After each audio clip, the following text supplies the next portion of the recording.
Welcome to the Falmouth Chamber of Commerce. The Falmouth Chamber is dedicated to working on behalf of our members to make Falmouth a better place to live, work, and conduct business. We are committed to developing the economic, cultural, educational, and civic interests of our community and welcome the support from all organizations to achieve our combined goals. Whether you call Falmouth home, are a summer resident, or a visitor, we hope you take advantage of all that the Chamber has to offer.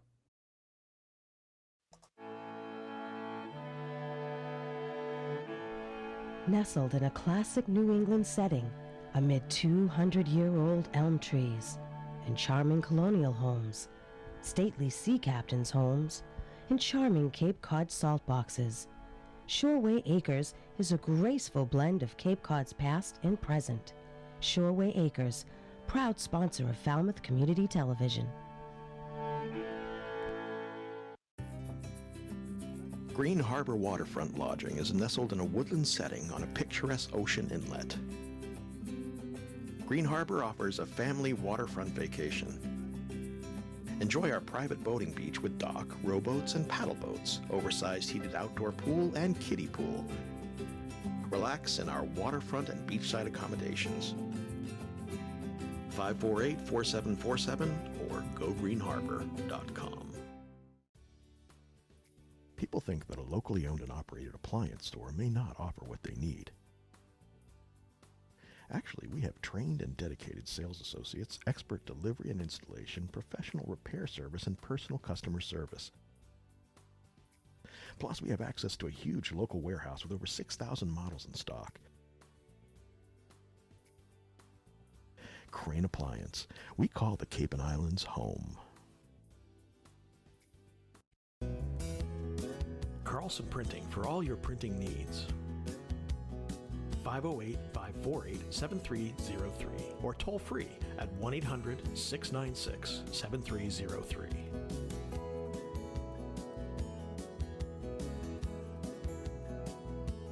Our email address is carlsonprinting@aol.com. Carlson Printing for all your printing needs. Hosting services for fctv.org are provided by MegaNet Communications. MegaNet offers a wide array of internet services including Mega Backup Cloud Service, server colocation, T1, fiber, Metro Ethernet, as well as telephone services such as hosted PBX and digital voice. Their number one goal is to keep your communications network up and running and allow you to focus on growing your business. 877-634-2638 or meganet.net. The Quarterdeck Restaurant, located on Main Street in the heart of Falmouth, specializing in fresh local seafood and other classic American cuisine, featuring a full bar with friendly staff. And the Bucatino Restaurant and Wine Bar, located in North Falmouth just off Nathan Ellis Highway, featuring catering services with 2 full event rooms serving up classic Italian cuisine. The Quarterdeck Restaurant and Bucatino Restaurant and Wine Bar, we're here to serve all our friends in Falmouth.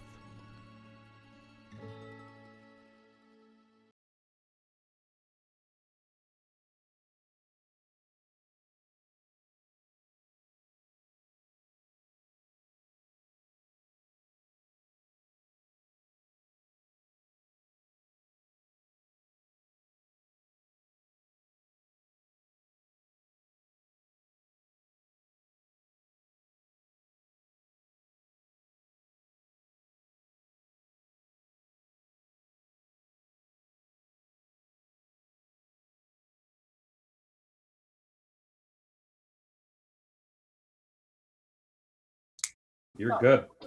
Okay, great. Wonderful. Welcome, everyone, to the Falmouth Select Board meeting for September 21, 2020. I'm going to call this meeting to order. We are conducting this meeting remotely, as we've been doing for many months now. Just a quick reminder of some of the rules for folks who will be joining us. We just ask that participants just mute their microphones when they're not speaking to make sure that we don't have any background noise.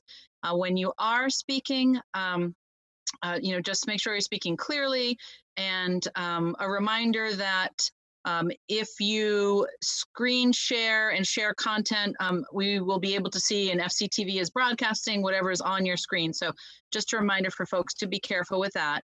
As has been the case, just so folks can understand, if you wish to comment on something on the agenda, please, as that issue comes up, please make a note in the chat function, let us know, and we can make sure that we get that comment heard or promote you to a panelist if it's a more extended comment on one of the issues that we're reviewing tonight. We want to make sure that folks are able to participate, and they can do so via Zoom, can also do so by sending us comments and thoughts about any of the issues that are on the agenda in advance to our emails, so that we can read your thoughts and comment into the public record. We want to make sure that we give as much opportunity for the public. So we hope folks will continue to take advantage of that. I will just make sure we call to order so that it's recorded, and I'll do so as we have for many months now, which is I'll just call your name and just note that you're here. I'll start with the select board members. Nancy Taylor. Taylor present. Okay. Doug Brown. Brown here. Okay. Doug Jones. Jones here. Sam Patterson. Patterson present. Okay. And for staff, we have Town Manager Julian Suso. Suso present. And Assistant Town Manager Peter Johnson Staub. Johnson Staub present. And we also have Jennifer Mullen present, Finance Director, who's going to present later on this evening. And as always, we have Greg and Thomas helping with IT. So welcome, everyone. And if we can start with a Pledge of Allegiance. I don't know that. Oh, perfect, Doug. You're always reliable. Thank you. I pledge allegiance to the flag of the United States of America and to the republic for which it stands, one nation, under God, indivisible, with liberty and justice for all. Thank you. Any one for recognition? Doug Brown or anyone else? Well, for one thing, I just want to mention, I was pretty surprised at the statistics in the letter we received from the Policeman Patrolmen's Association last week about the number of incidents of violence against police, and it's just got to be the toughest job in the country right now. And I know we've had recognition for the police department before, but I feel like it's still appropriate. And with the ambush of the 2 deputies this week, it just brings it more to the attention. And I just want to send out my appreciation for the work that they're doing, and keeping us all safe and being willing to go out there every day in the face of the current situation in the world. So thank you to them. Yep, it was also Thank a Police Officer Day in between our meetings. So we just want to extend our thanks to our department and to the officers, that are really part of our community and have been for a long time. So we have a pretty special group of folks that, knock on wood, we haven't seen some of the issues that have been in other communities. So that's a good thing. Thank Anything goodness. else for recognition? No? Okay. Any announcements? I'd like to make an announcement that Falmouth Water Stewards water stations are all operational right now. The bubblers are not operational because of the COVID restrictions, but the refilling and the dog bowls are functional on.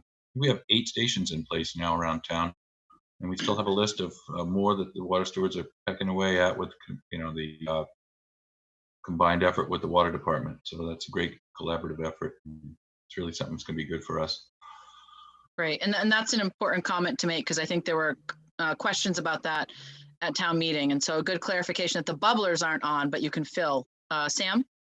Yes, I wanted to announce, this is an organization that's actually located in Taunton, but they're offering small business loans to all of the counties in southeastern Massachusetts. It's called Southeastern Economic Development Corporation. SEED is what it is. It is their acronym. And they have about $3.6 million that came from the Economic Development Administration CARES Act and Recovery Assistance Fund. And they are taking applications basically from small businesses who are looking for short-term loans. Not an enormous amount of loan money, but there are some additional money that they also have that they can draw on. The website for this organization is www.seedcorp.com. So it's www.seedcorp.com. But for small businesses in this area that need some money to carry them over, this organization is basically there as part of the Small Business Administration to try to administer loans to small businesses. Good one. I have one more to mention that the county dredge operational season is starting this week, where typically that's a month earlier than what they usually do. But since they've had a rough couple of years, they're really going to double down this year. They've got 2 dredges ready to go and 2 full crews. They've hired the new director and they've hired a couple of new guys, and they've made one of the crew members now an operator. So I think they're really ready for a good season. So I'm looking forward to having a good dredging season. Great, thank you. And I just actually made me think of recognition, and I know a lot of them are they're all kind of off into wherever they're going next, but because a lot of school is remote, I know some folks are still in our community. I just wanted to give a huge thanks to all the staff at our beach department this year. They were really frontline workers the way that our public safety folks were, in the sense that they were right there interacting with the public. We obviously had the challenges of some of those positive tests within that department.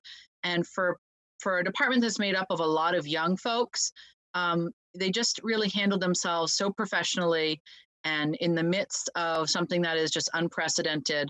I think that while we know that, there are folks who really had strong feelings about the way that the beaches operated, we were able to at least have that resource open and available to the public. It wasn't perfect, and we kind of were learning as we went along, and maybe if we were able to start from the beginning again, we might have done things differently. But it was a resource that was available to a large portion of both people who live here and those who visited us, that are part of really such a big piece of our economic stability and for our small business owners. So, to be able to enjoy that natural resource in a relatively safe way, given all of the challenges, I want to thank Maggie, who in the midst of this stepped in and had to be acting superintendent. That's hard in any year, but particularly in this year. And a big thanks to Bruce McGardo, who I know was a resource in the background, and really giving sort of insight from his decades of experience. So, and to the beach committee and obviously all the workers there. So huge thanks. As it's kind of getting a little bit cold for the beach now, I figure I can just thank them. It feels like our season is kind of at an end. Sam? Yeah, I want to give recognition to our school department staff. Today was the first day of school. It was, I think, all remote at this point. They're going to phase in some in-school type of programming. But they have worked very hard all summer long, including getting the PPE supplies in for teachers and staff. It's been an all-out effort. I liaison to the school committee, so I hear the reports from that meeting, and they've really had a tremendous challenge ahead of them, and it's not over. And they too will be essentially adapting as things go along. We're hoping we won't see any spreading events, but they have to be prepared in case that does happen. But my hat's off to them, because as a retired teacher, I can't imagine how you can handle educating children under these circumstances. But they're using the best resources they have, and I think they're really working hard to make our children as successful as possible. And how lucky are we to have eventful day. How lucky are we to have such a solid school system here?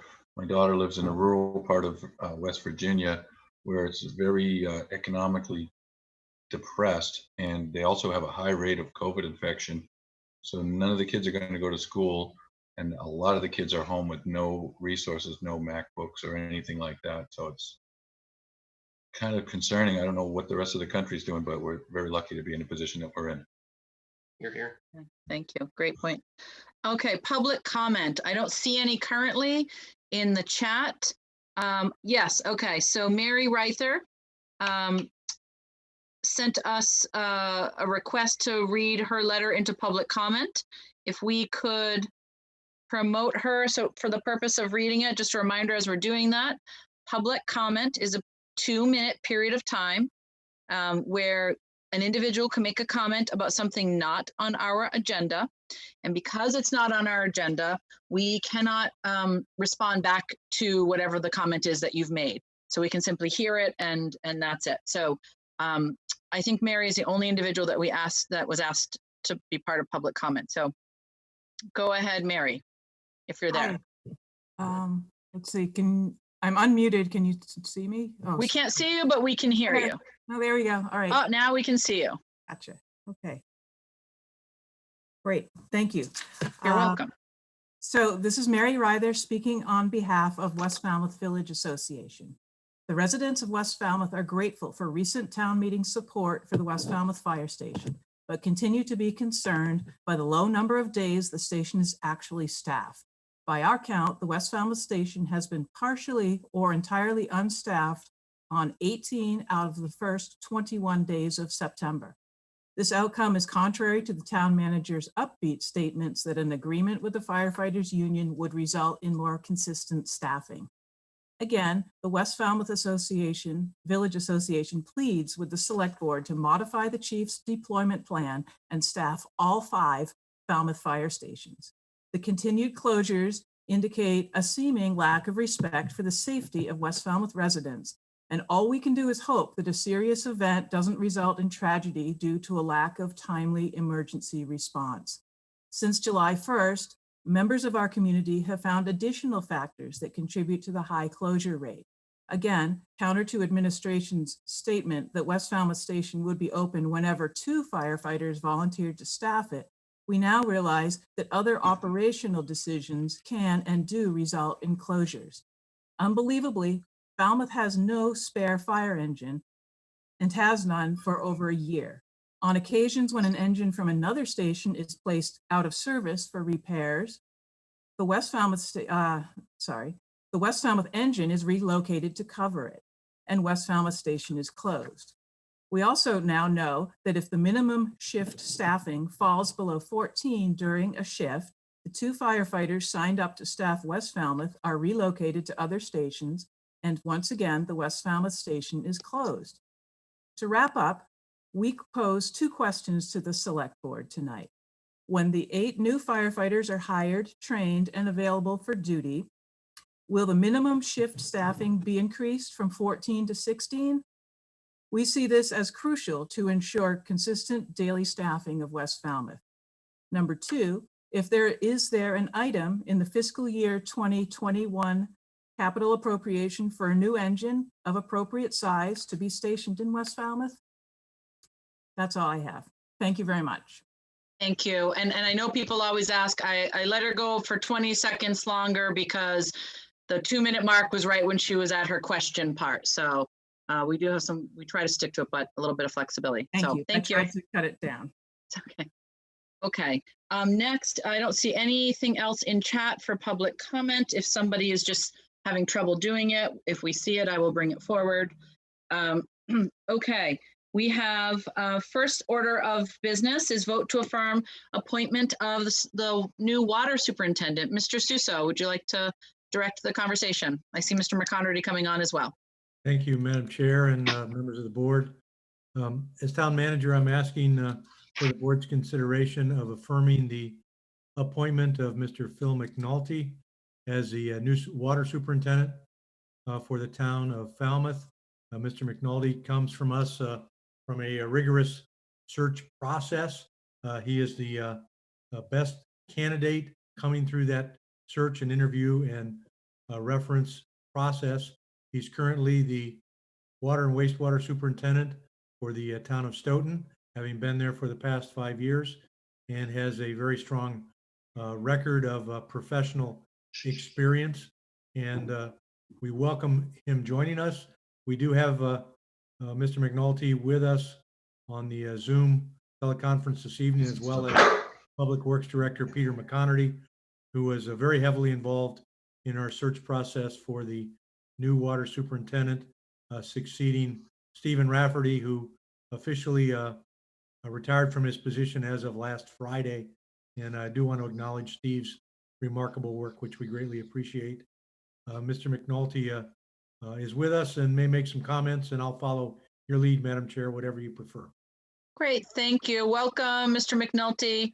Thanks for joining us this evening. If you just want to unmute yourself and just tell us a little bit about sort of your thoughts about coming to Falmouth and some of your most recent experience.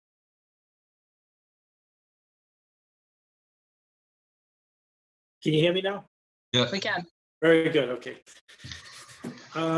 So my experience is I for the last 8 years, I've been water and sewer superintendent in the towns of Norfolk for 3 years, and the last 5 years, town of Stoughton. With steadily increasing responsibilities, and I think I've done a pretty good job in both of those towns. So trying to make a move to Falmouth, I think it's an exciting position with the level of the treatment and the distribution. And my career it's been growing right along, and I think I'll be a good fit in the town of Falmouth. I know the interview process was pretty rigorous, and as it should be. Treatment of water is and delivering it to customers is very important in terms of having responsible people doing that work. I'm pretty sure I fit into that category, and it sounds like a lot of the operators that are there now also do. So I'm excited. Great, thank you. Do you have any questions from the board at all for Mr. McNulty? I have a question, Mr. McNulty. Do you have any experience with the automated type of plants? I mean, ours is probably newer than the one you had in Stoughton because it's brand new. But do you guys does Stoughton have any kind of a system like ours?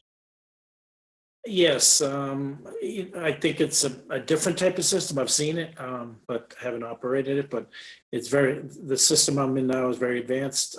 Maybe not quite as advanced as Falmouth's, but with the SCADA remote. SCADA standing for supervisory control and data acquisition. All that is becoming more commonplace with these with the alarming and the levels of chemicals to trend and keep track of. It's the way of the future, and you guys are there. Great. So yes, the long answer to that is yes. I've been involved in the SCADA. Okay. So great, thank you. And Mr. McConerty, did you want to just sort of from your perspective, because you kind of have that bird's eye view of what's needed for this position, just maybe tell us about your thoughts about Mr. McNulty? Yes, good evening. Thank you. Yes, I think I'm delighted to have Phil join our team. In the past several months, I've had the experience to interview Phil, and he's actually came down to Falmouth, and we walked through the water plant and with Steve Rafferty, and toured the plant and sat down and basically had a second interview with him. So I'm very comfortable with his knowledge, his experience. Phil is also a professional engineer in civil. So I think with his background, with his water experience and his knowledge and his personality, I think he's going to fit in very well with the department. I think he'll be a good addition to the town, and I think it'll be a great advancement for Public Works to have him too. But Phil did not, I'm not sure if Phil did say, but he's running the Stoughton system right now. He's the water and sewer superintendent. So in Falmouth, he'll be dropping the wastewater part of it. But I think it'll be a great addition to have him onto our team. And so he's trying to slack off, is what you're saying. He's trying to lighten his load. I see. Well, maybe we'll be able to give some more to him and take some more out.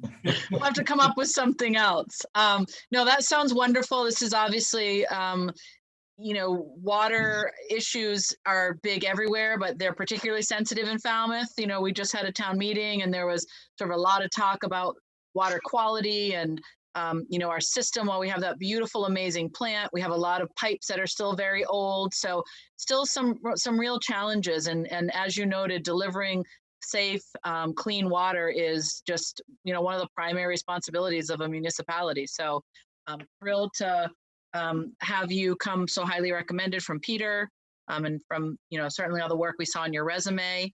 So unless there are any other questions, I would take a motion. Oh, sorry, Julian. Yep.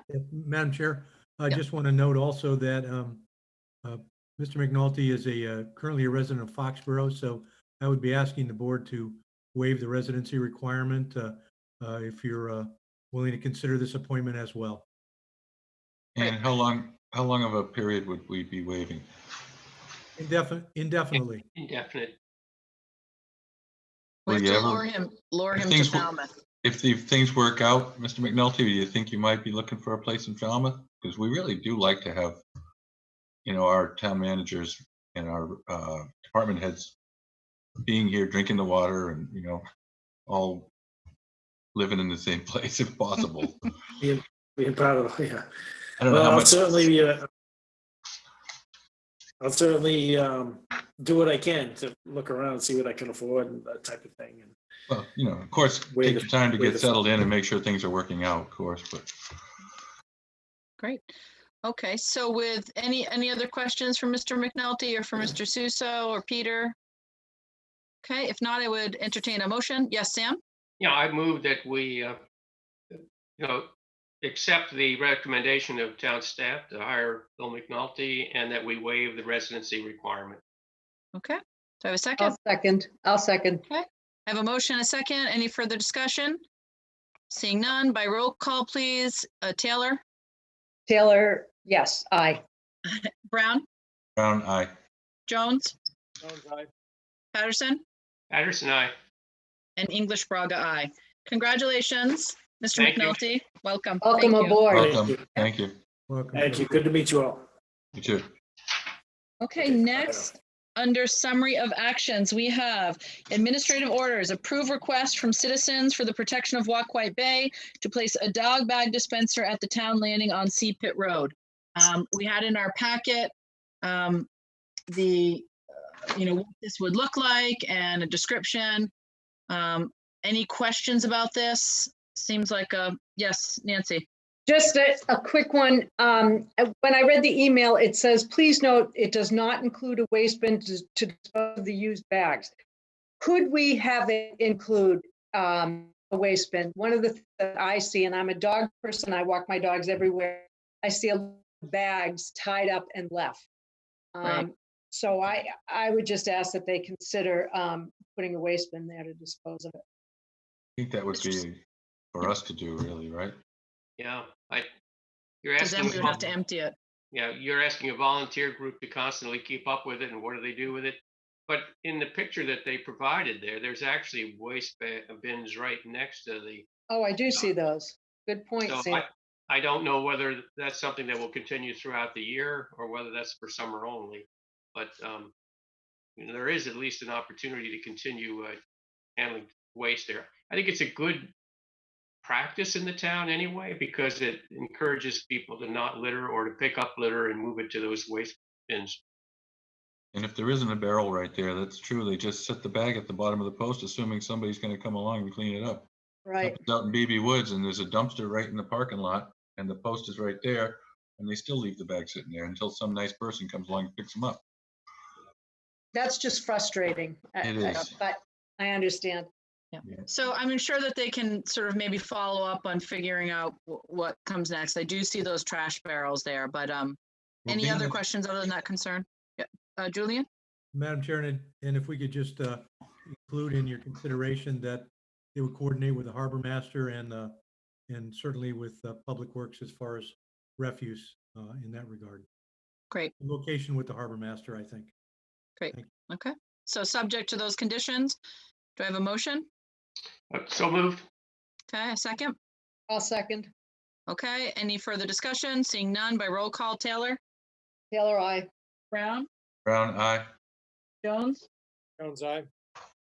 Patterson? Patterson. English Braga, aye. Thank you. And a thank you to the organization for Yes. volunteering to do that. Yes, very much appreciated. Thank you.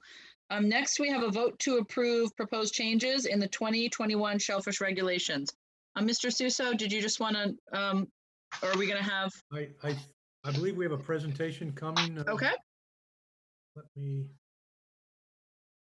going to ask my colleague, Peter, do we have something we're bringing forward here?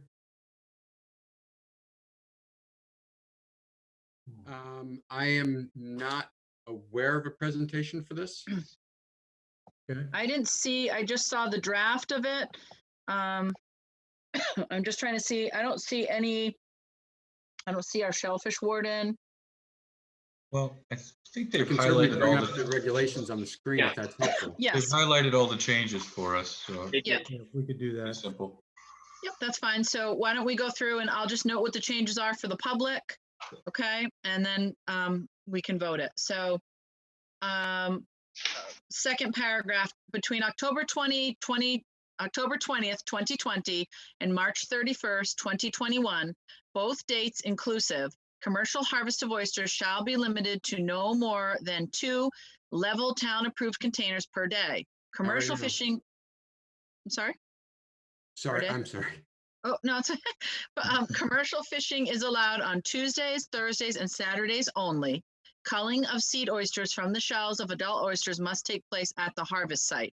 So that is a change. Those dates are a change, those days. And then, Is there any chance you can actually share the screen to show the text? Does anybody have that capability? Yes, I can do that. Peter, could you do that? Because I don't have it up on my, open on mine. Thank you, Doug Jones. That's helpful.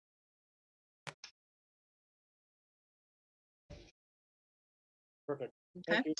So right there, that's the language that I just noted. Okay, and if we can scroll down to the next highlighted part. And the family regulations, I guess, stay the same. Yep.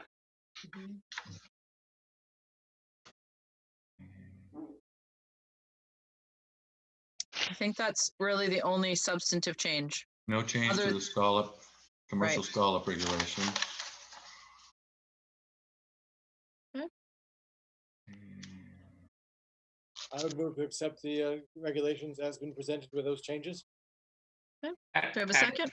Can Oh, I make- Nancy? Can I Yes, just make one comment? On page 4, number 10, there's a typo.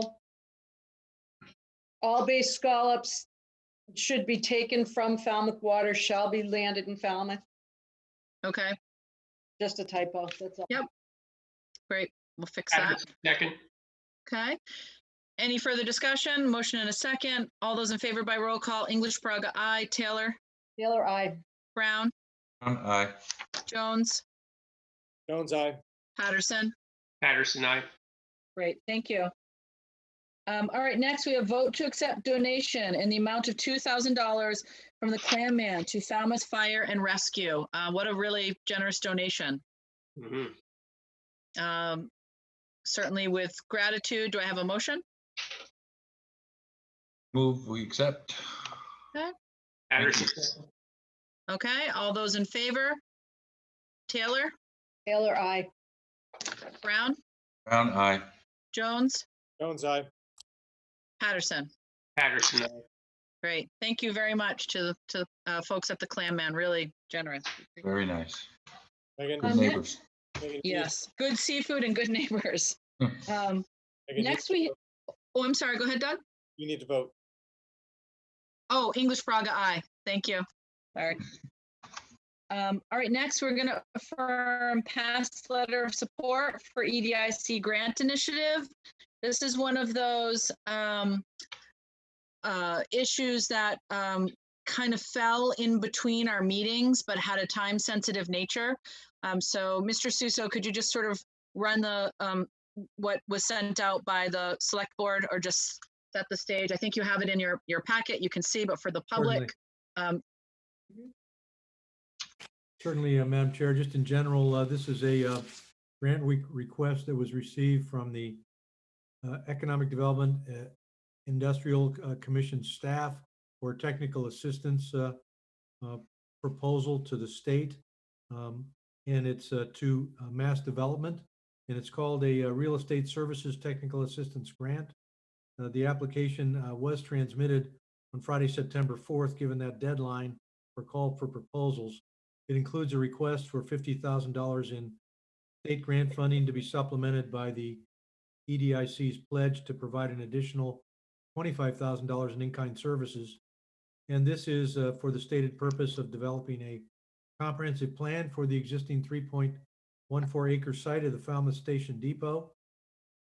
As we know, the depot had unfortunately fallen into disrepair in the past, but was recently renovated by the EDIC through a grant provided by MassDOT, and it is now the corner of a potential future economic development initiative in the town.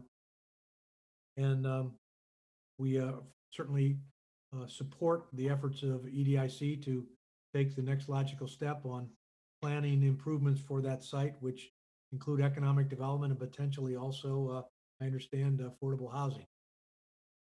Great, thank you. And again, we just, town manager and I we went forward. I think this is something we've talked about a lot as a board, so we felt comfortable supporting EDIC. Again, it's not funds that we've committed from the town.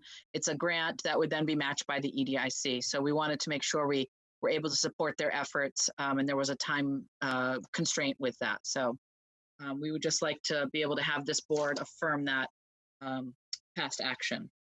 So any questions? I just have one concern about it. It's just that, as a member of the Elks, of course, I'm biased here, but I will state that the Elks have been using the back section of that land for parking, gentleman's agreement between the Mass Department of Transportation for over 30 years. And now if this area gets developed, they'll be out of probably half of their parking lot, and they're really a community-based organization. So I would have maybe commented on that if we had the chance previously. I do understand the idea. They want to find out if the site is viable to do something with, but it just seems like a bad idea to me to take away that parking from the Elks if that's going to be the end result. But I just wanted to put that out there. Yeah. And I think it's just important to know, and you raise a good point, Doug, but this is just for funding for sort of assessment and a potential proposal. So right. Obviously no vote has been made, or, it's really just to get but I understand your concern. I think ultimately, depending on what's suggested, that'll be part of our conversation. Yeah. Okay. Sam, did you have your hand up? Yes, I think it's important to recognize, Doug, that there's going to be a significant amount of parking that will have to be part of any redevelopment of this area. And it's logical to me that there should be a time sharing of parking spaces, especially if, it's primarily a weekday business use of a lot of that property. Then on the weekends, when they all normally have their social activities, there should be ample parking. But get involved in that whole design discussion and put your request in there. But if it turns into affordable housing, it'll be a different story, but we'll see. Yep. I think it's just the beginning of the discussion. So, I mean, I think your points are well taken. I just don't want the public to think it's a done deal, that this is, this is just really funds to sort of start that discussion and evaluation. Yeah. Then, okay. Any other concerns? Nope. Okay. Motion to affirm? So moved. Okay. Do you have a second? Okay, here's how we're going to do it. Sam's going to motion, and Doug Jones will second tonight, please, if you don't mind, okay? Unless you're opposed to it. So I motion a second. Any further discussion? Seeing none. All those in favor, English Braga, aye. Taylor? Taylor, aye. Brown? Brown, aye. Jones? Jones, aye. Patterson? Patterson, aye. Thank you. Okay, next under special events, we have reoccurring recommended Chris Weatherby Memorial Toy Run, motorcycle ride from Bourne through Falmouth to the Navigator on Ashimut Road, East Falmouth, Sunday, November 1, 2020. I think we have Ms. Baptiste, welcome. We've heard about this event in the past, and we can see under the conditions that were presented, there's an assumption of 50 to 100 attendees. It's the ride from the Eagles Hall in Buzzards Bay to the Navigator, and that the individuals would be wearing masks in accordance with the governor's orders. No more than 50 participants should gather at any one time, and gatherings should occur only if there's adequate space for participants to staff and maintain 6 feet of social distancing. No spectators allowed for sports and activities played. These are all the regular orders. So Ms. Baptiste, could you tell us, because the main concern is that under the current orders, if you were going to do it inside, you can't have more than 25 people. If they were going to gather outside, can't have more than 50. everyone wearing the mask and everyone social distance. Could you just tell us a little bit more about how you see the event taking place this year at the end point at the Navigator? At the Navigator this year, we are not doing, normally we have a luncheon that's donated by Seafood Sam's and put together through housing. We are not doing that this year. It is strictly going to be, we ride in, we make our presentation of the toys. The toys will go from the truck that we carry them in into the truck or van that JTech Corp is bringing us, after which the gathering is done. We'll present them with any cash donations, and that is it. Most people, I am suspecting, are going to just do the ride and go on their way. I don't feel, normally what happens when we get to that portion is there's about 25 people who stick around to do the toys transfer, and everybody else usually goes down and has the lunch. Where there's no lunch, and I expect that A, we probably won't have a huge turnout as we've had in past years, and B, that they're not going to stick around. So could you just tell us, since not more than 50 people can stick around, what will sort of your, and I hear what you're saying. I think practically speaking, you're probably right. What will be your mechanism? Let's just play devil's advocate, and everybody, 75 people ride and they all want to get off their motorcycles and come down to the toy part. How will you guys handle that part? What we'll do is obviously we'll have family and volunteers. When we stage them beginning, it's going to be 6 rows, 4 bikes, 24 bikes in each section, separated by a car. We're asking them to stay with their bikes. We're not asking them to move around, etc.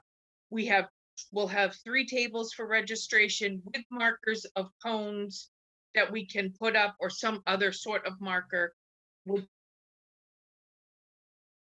6 feet. And then we'll ask for, no more than 5 people in line at a time, which is why we're having this registration taking place for so long. Then at the end, when we do the unloading of the toys, I will have the family at the same time set up sections with the cars separating for people if they want to watch. Okay, so do you feel confident that you'll be able to adhere to the governor's order? I do. Okay. Any questions from this board? Doug Jones, and then Doug Brown. First has to do with the path that's actually going to go through Falmouth. I think it's just coming down 28A to Brick Kiln to Sandwich Road and then to the Navigator. Is that correct? That is correct. I saw nothing in the pamphlet talking at all about the noise of the motorcycles. And I will reiterate my complaint every year that there's nothing about keeping the motorcycles within our town noise bylaws. There's no requirement that they adhere to it. And I'm really concerned about this on a Sunday morning. Well, it's a late morning. All the motorcycles that participate are supposed to be inspected by mass regulations, and mass regulations do have noise meters that they use when they're doing the inspections to make sure that all the bikes meet the noise requirements for the state. I will, as per requested in the email I received, make the announcement that we need to be respectful of everybody and not rev our engines or anything like that. I guess I would have loved that, to see that on the flyer, saying any motorcycles that have not had it will not be allowed, as opposed to just suggested. I will post it on the event page as well on social media then. Perfect. I appreciate that so much. Thank you. We just from our point of view, Tammy, we get then emails from people saying, why would you allow these events? Sometimes they don't know the background, they just hear the noise. So we're just responding to that piece of it. Doug Brown. So Tammy, since this is a memorial for Chris Weatherby, could you just remind us a little bit about Chris Weatherby and why you guys are remembering him?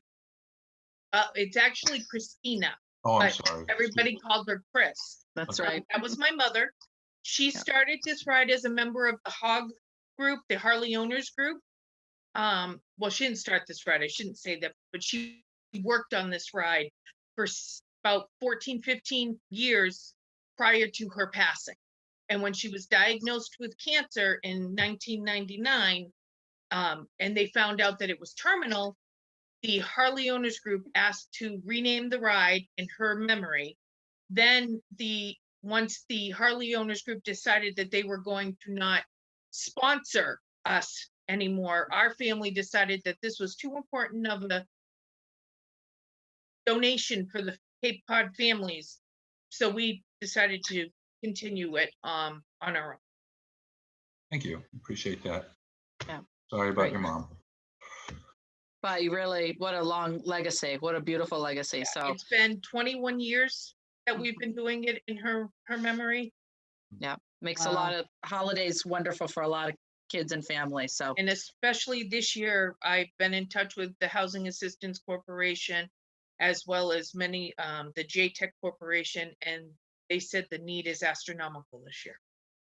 We have a lot of Thank needy you. families here. So Yeah. thank you, Tammy. Thank you very any much. other questions for Tammy? If not, I'll take a motion. I move approval, as we've conditioned on it, and move to waive all the fees that we can. Jones, second. Okay. All those in favor by roll call. Taylor, Taylor, I. Brown, Aye. Jones. He said Jones, I can see that. Patterson. Patterson, aye. Okay. English Braga, I. Great. Thank you very much, Tammy. Thank Thank you. Tammy. Thank you. Appreciate it. Thank Thanks. you very much. We have under new recommended wedding ceremony, Brewster, Falmouth Heights Beach, Saturday, October 10th, 2020, 1:30 to 3 p.m. Any questions about this? Did they decide to relocate to Surf Drive? Is this the one? Is this the? They were thinking about the Falmouth Heights Beach, but there was soccer there. I'm just looking to see in the packet. I was scrolling through. Sorry. They have two designated locations. I think Joe Olenek recommended that they might be happier at Surf Drive because of the traffic and the parking with the soccer. Okay. Maybe they should staggered start. I don't, Bride comes at 1:30, groom at 3 or something. I think the chat just said yes, Surf Drive. Did I just see that Oh, come up? yes. Okay. Yes. Rachel, who is the Yes. bride to be, said yes, Surf Drive. So, okay. So they've addressed the issue. Great. Yep. Okay. Any other questions about it? Nope. If not, I'll take a motion, please. Move to approve. Second. All right. A motion and a second.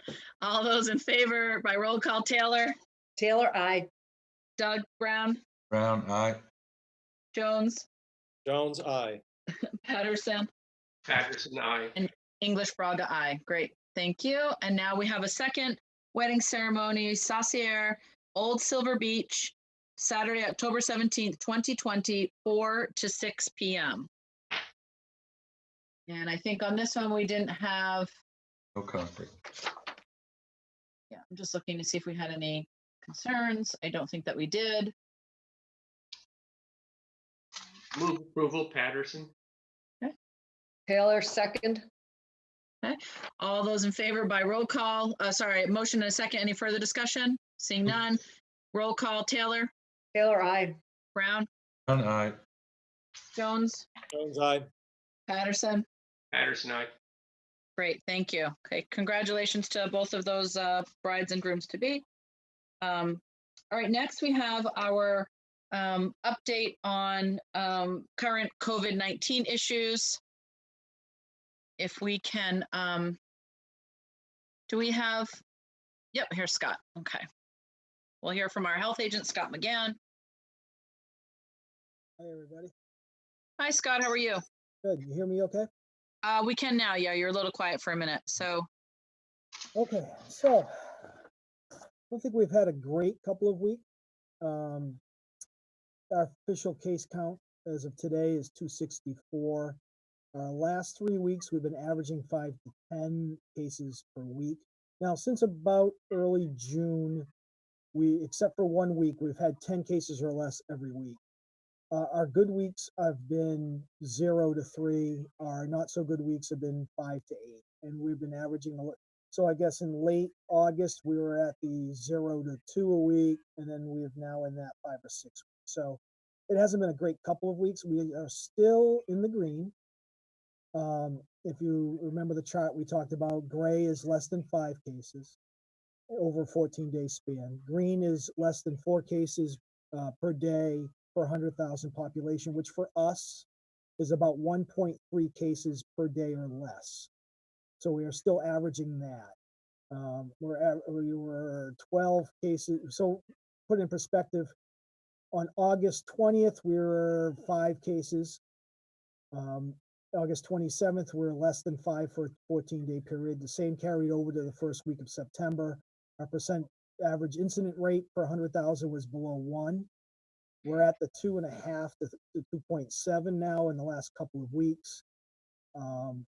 And so even though we remain in the green, it's a little higher than what we usually get. I'm looking at my computer screen, so I apologize. I'm trying to do them both at the same time.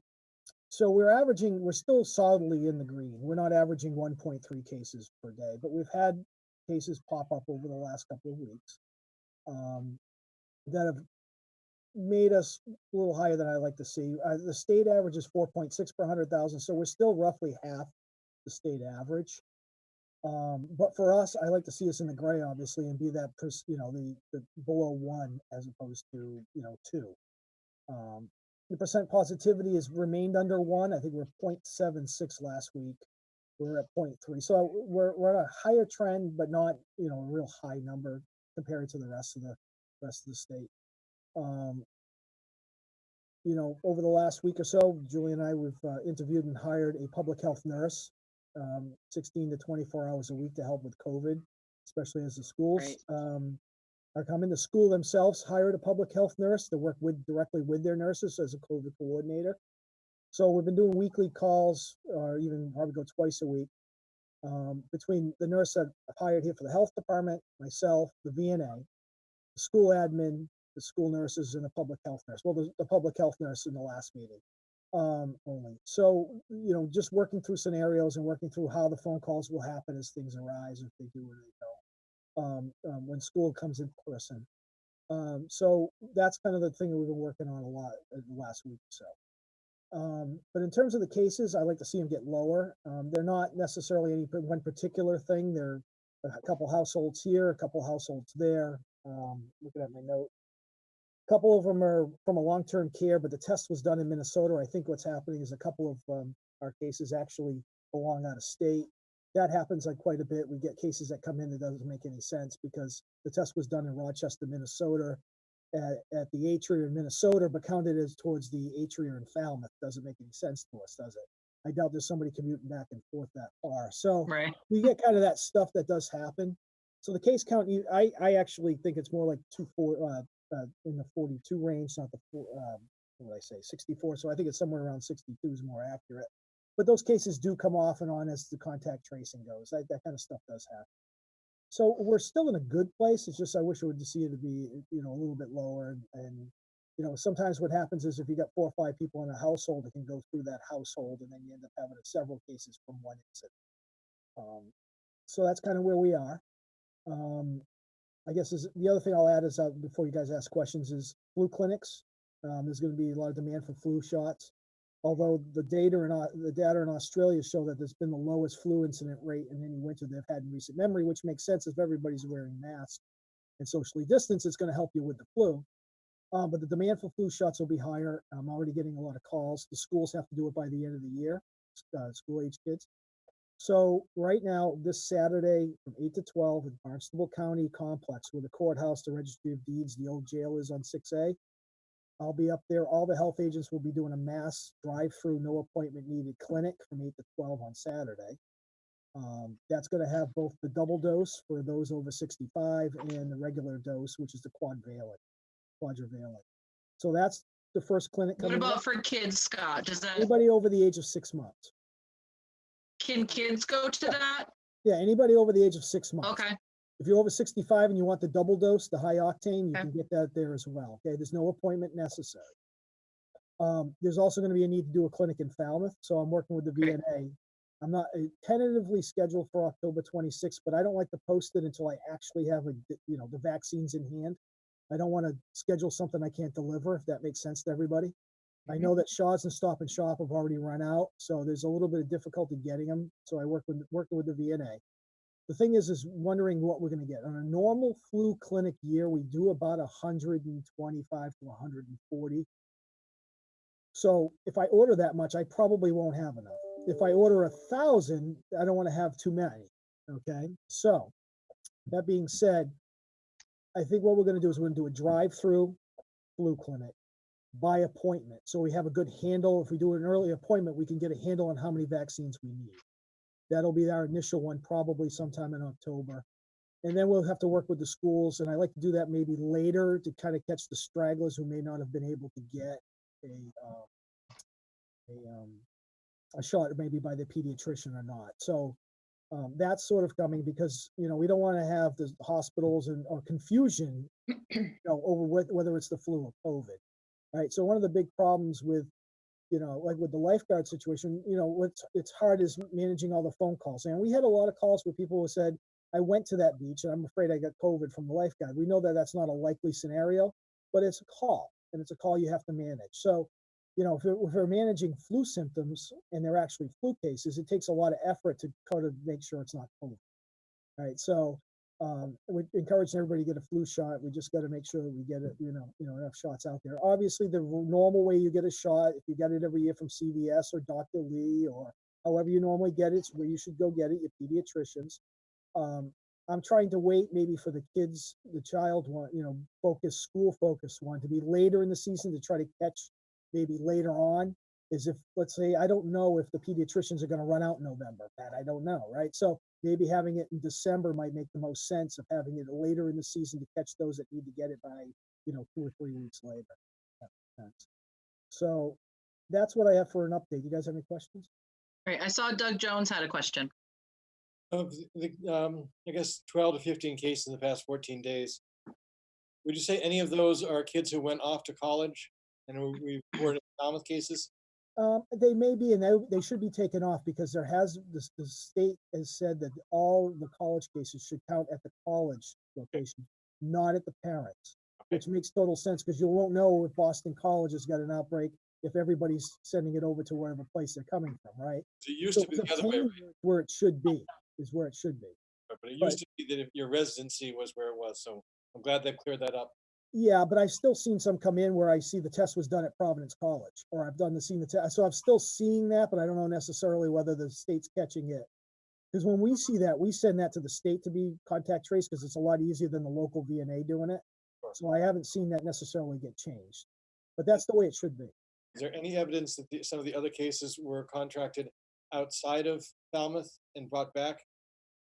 Well, one of them, the notes I had taken was somebody had some out of town visitor come visit them for the week, and then the family got sick. So the disease came in from elsewhere.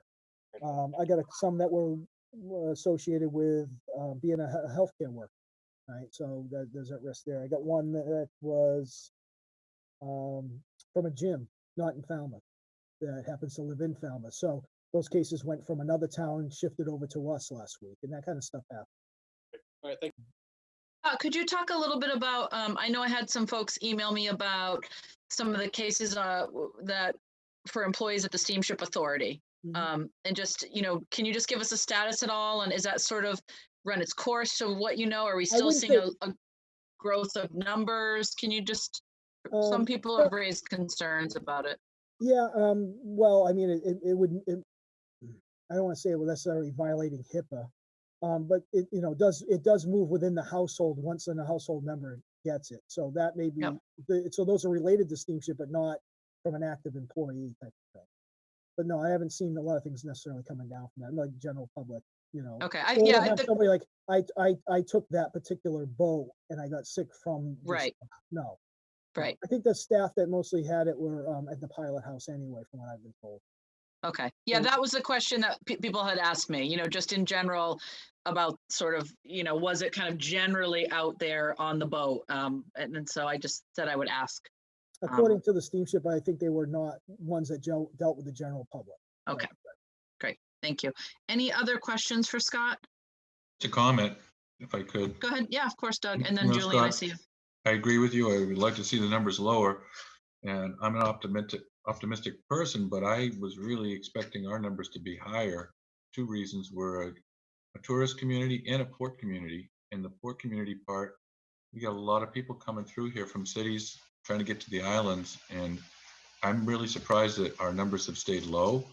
And I'm pretty sure part of it is the vigilance of the Falmouth residents and the atmosphere of wearing the masks everywhere you go.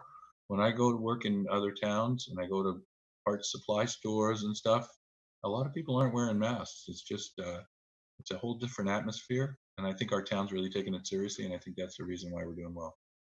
Yeah, and we're doing well. I was just comparing it to ourselves. So when I said Right. it's high compared to ourselves, but not high compared to other places. Right.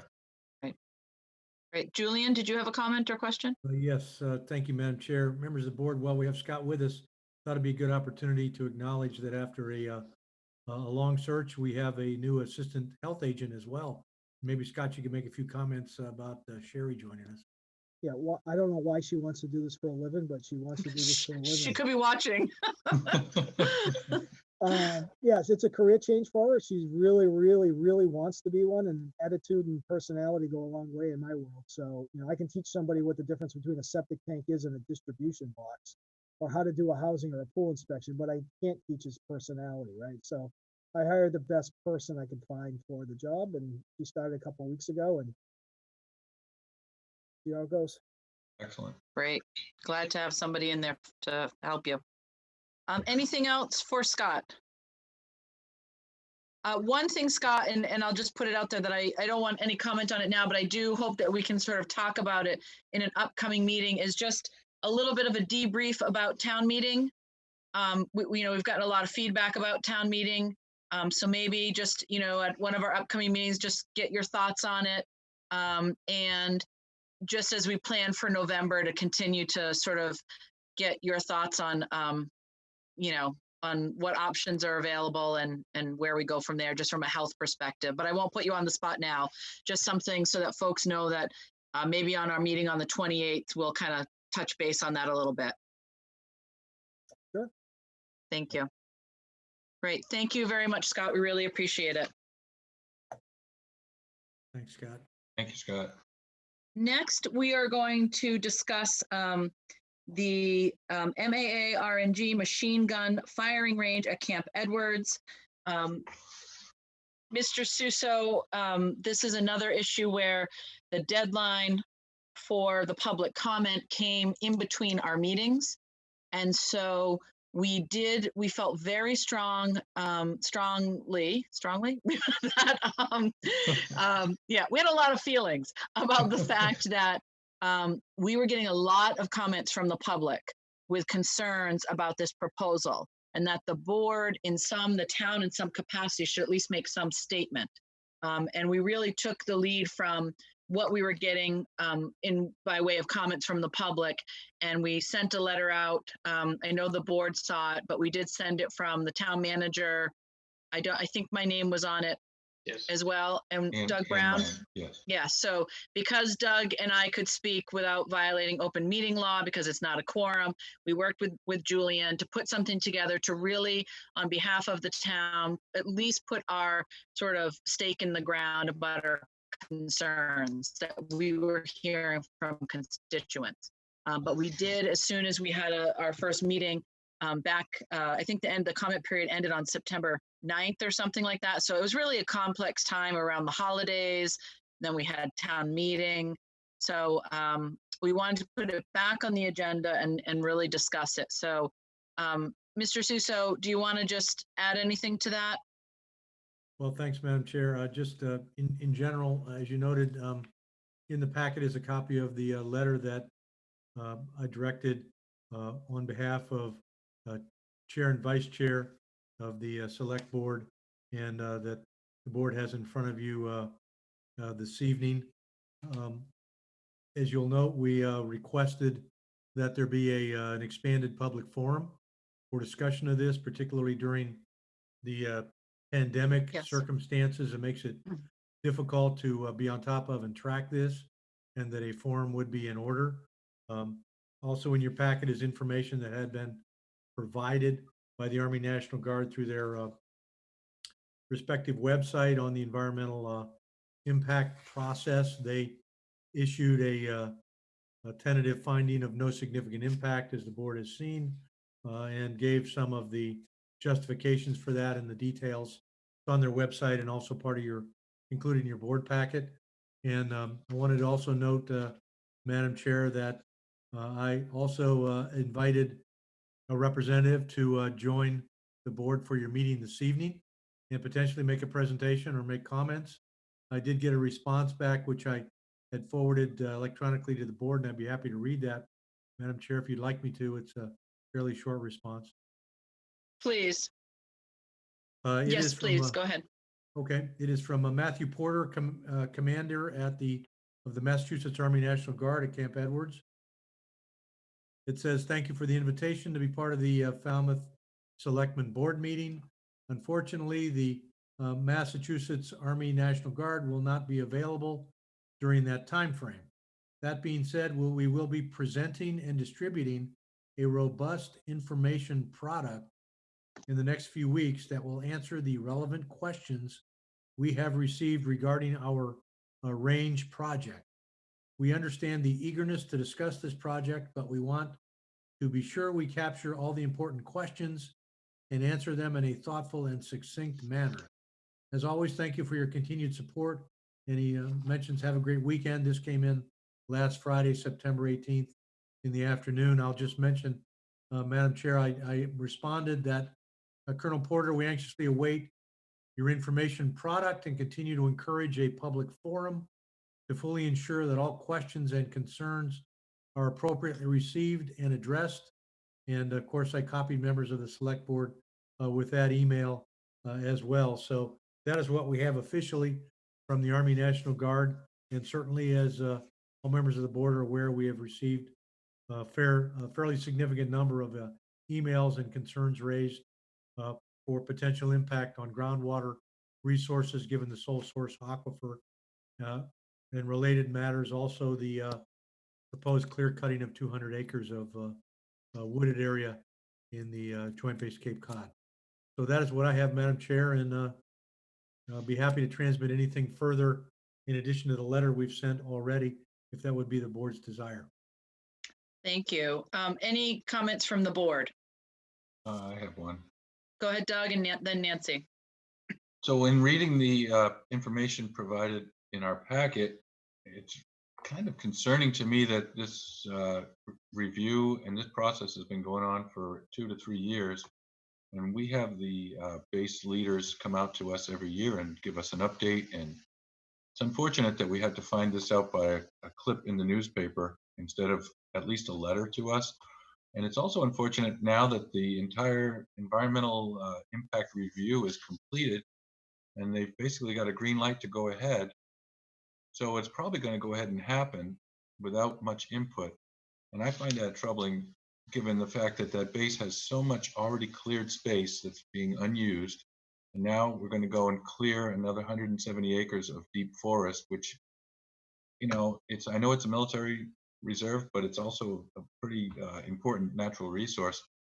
And I find it crazy that they couldn't just pile up some dirt in an area that's already cleared, an old runway or something, and create a machine gun range in a different area.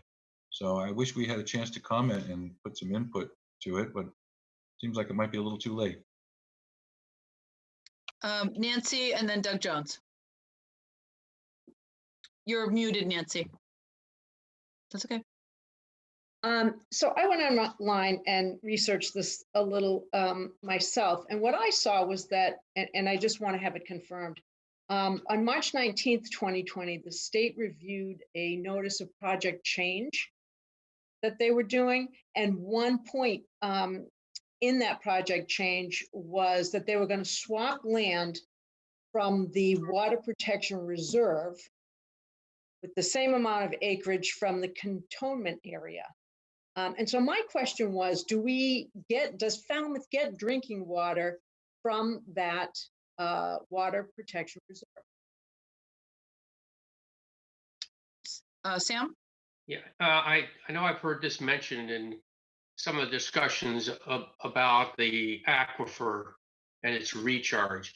But we do rely on Joint Base Cape Cod as a significant part of the recharge of our aquifer. So any kind of activity up there, you know, we had that whole issue of contaminants being dumped back after World War II and the Korean War period. And we've been remediating that with the help of the Air Force for quite a few years, decades. Actually, we're finally getting it down to a level where it's not considered to be dangerous, but who knows? So it is an important recharge area for our aquifer, and I think that's the thing that we need to most be concerned about.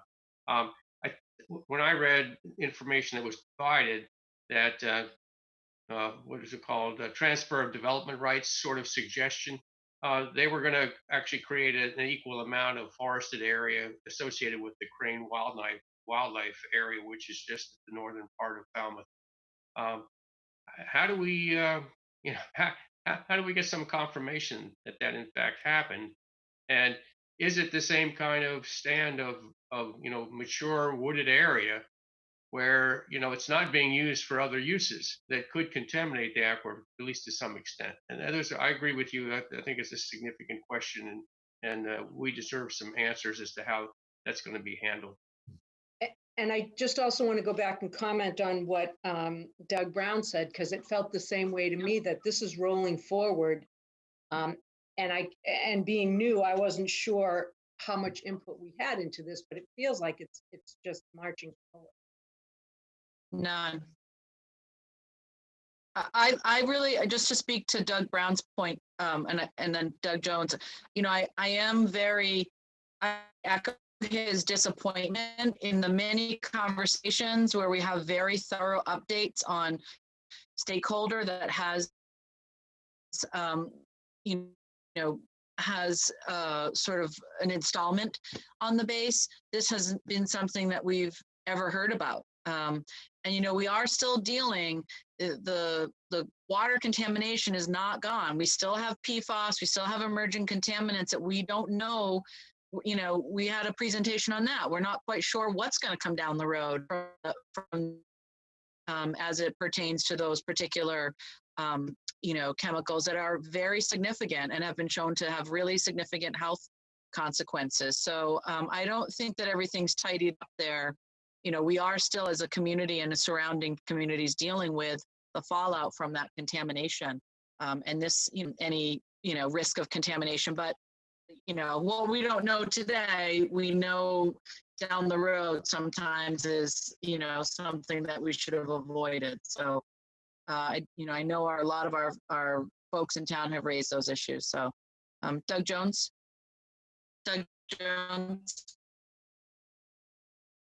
I would raise it above being disappointed. I'm actually quite angry with the amount of detail that we get in that report every year as to what's going on up the base, and they did not mention this.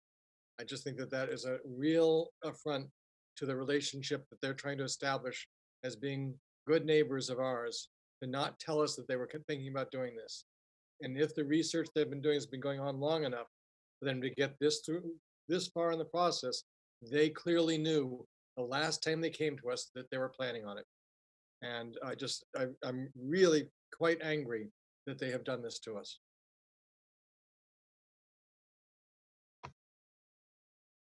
Yep, good point. Julian and then Doug Brown. Thank you, Madam Chair. I want to answer directly Select Board Member Nancy Taylor's inquiry on the acquiring water from the Upper Cape Water Collaborative. Falmouth and the other 3 Upper Cape towns are all part of that, the original members of that collaborative.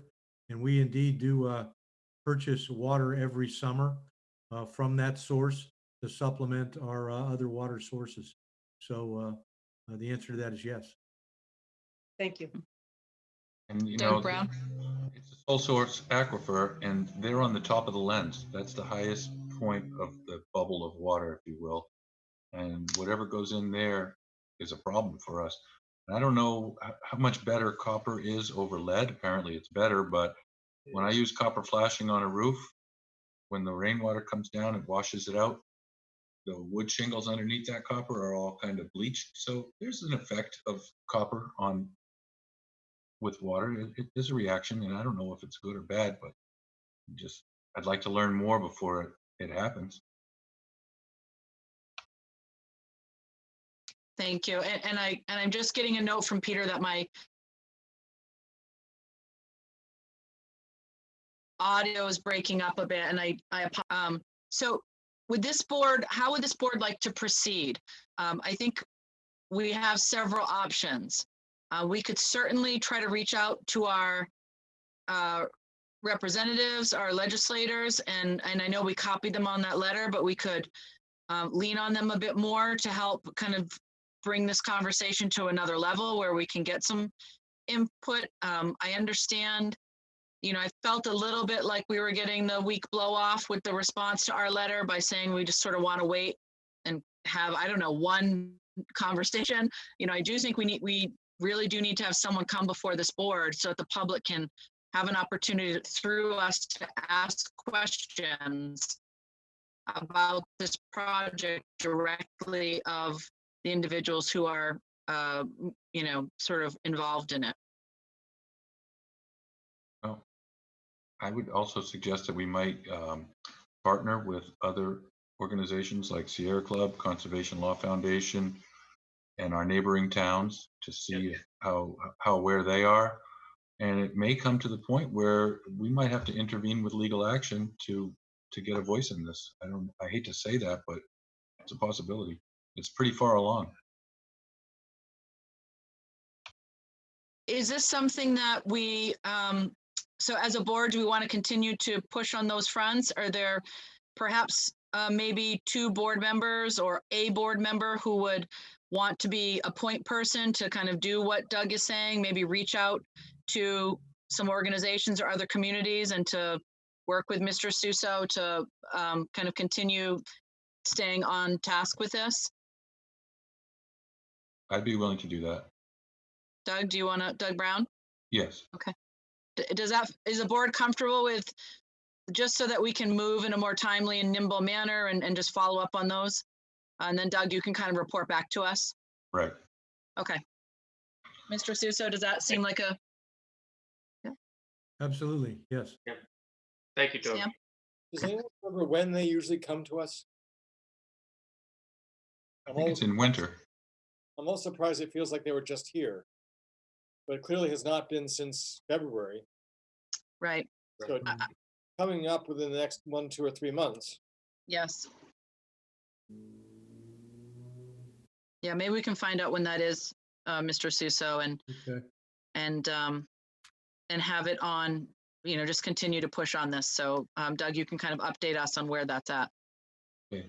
And you and I can kind of brainstorm and work together on a list of folks to reach out to. All right, thanks.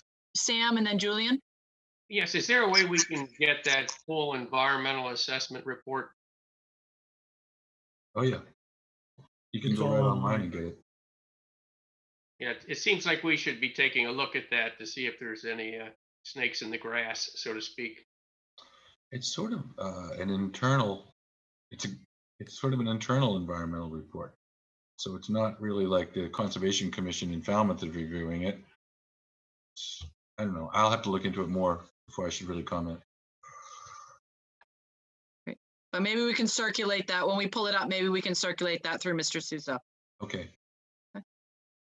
And Julian, did you have a comment or a question?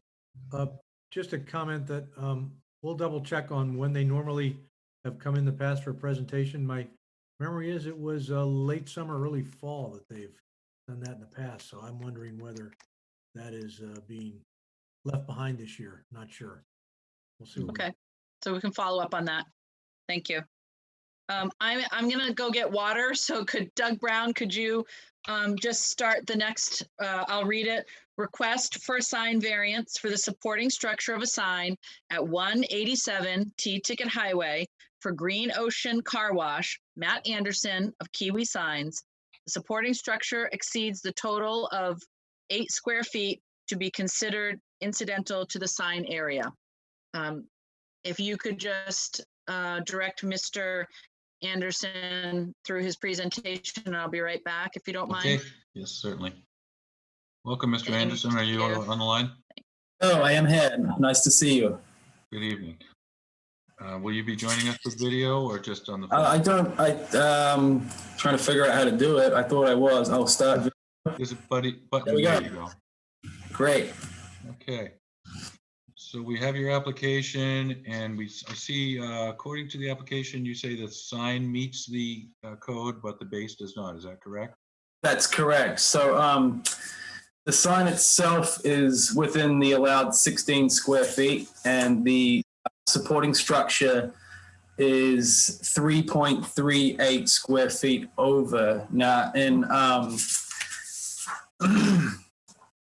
the reason I am getting a variance or attempting to get a variance for the sign structure is because the design review committee, they have the discretion to allow an additional 8 square foot to the supporting structure, but obviously they're not active currently, so that's why I'm here.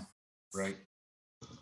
And so we do have a letter from a resident asking us not to consider this because that stretch of road is becoming so commercialized, and I don't remember what the exact term was, but kind of glitzy, and they wish it could be toned down. I personally find it's a stone-faced base. Is that what I'm looking at there? Yeah, it's a product called jaundice rock blocks. It's pretty nice material.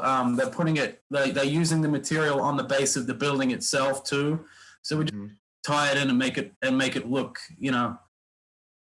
make it look uniform with the building. Right. I don't find it objectionable, but one resident did apparently. I was surprised at the comment, but other members of the board, Mr. Patterson? Yes, my concern is the mass of the thing. That base, makes it that much larger of an obstruction. You're on a busy street. I know people are frequently in a hurry. If they're pulling out of your car wash and trying to get into heavy traffic, it's always heavy traffic there on that. I guess that's T-Ticket Highway there. And it's easy for people to get distracted. And so, I don't have any objection to the materials. I understand what you're trying to do architecturally, but why not just simply have two sort of post-like pieces of that material on either side to support your sign, instead of having the entire lower portion of that look like a masonry foundation, essentially? Can't we lighten this up? I mean, we can, but we'd be changing what my customer wants. I mean, let's keep in mind that this stone base is only 20 inches tall. This isn't something that's higher than anybody's kneecaps. So I don't really think it would be necessary to make it smaller. I don't think it is too big. I mean, if we had to make it smaller, I think the sign to suit that the logo needs to be that shape. So to make it smaller, it would have to maybe lower the sign, and the sign's already less than 5 feet tall. I think it'll change the look of the sign if we put it on two little short 20-inch tall posts. It might just look a little funny versus the concrete base. Mr. Jones, yes. Any chance we could go down from 20 inches down to 16 inches? Well, it's the size of the blocks. If we went down to 16 inches, I mean, you are talking a 50% increase over the code, and that's. Say that again. You're talking a 50% increase. It's an 8 foot is allowed, and you're trying to get a 3.3 increase. That's almost 50% above what the code allows. Do you think if the design review committee was, I mean, to me, because this 8 additional square feet that the design review committee can allow, it's, I mean, is it purely just for visual? Is it so that people can't hang things in its place, like additional signs? I mean, it's just for the mere specter of all these signs, the fact that the mass of it is what the concern is.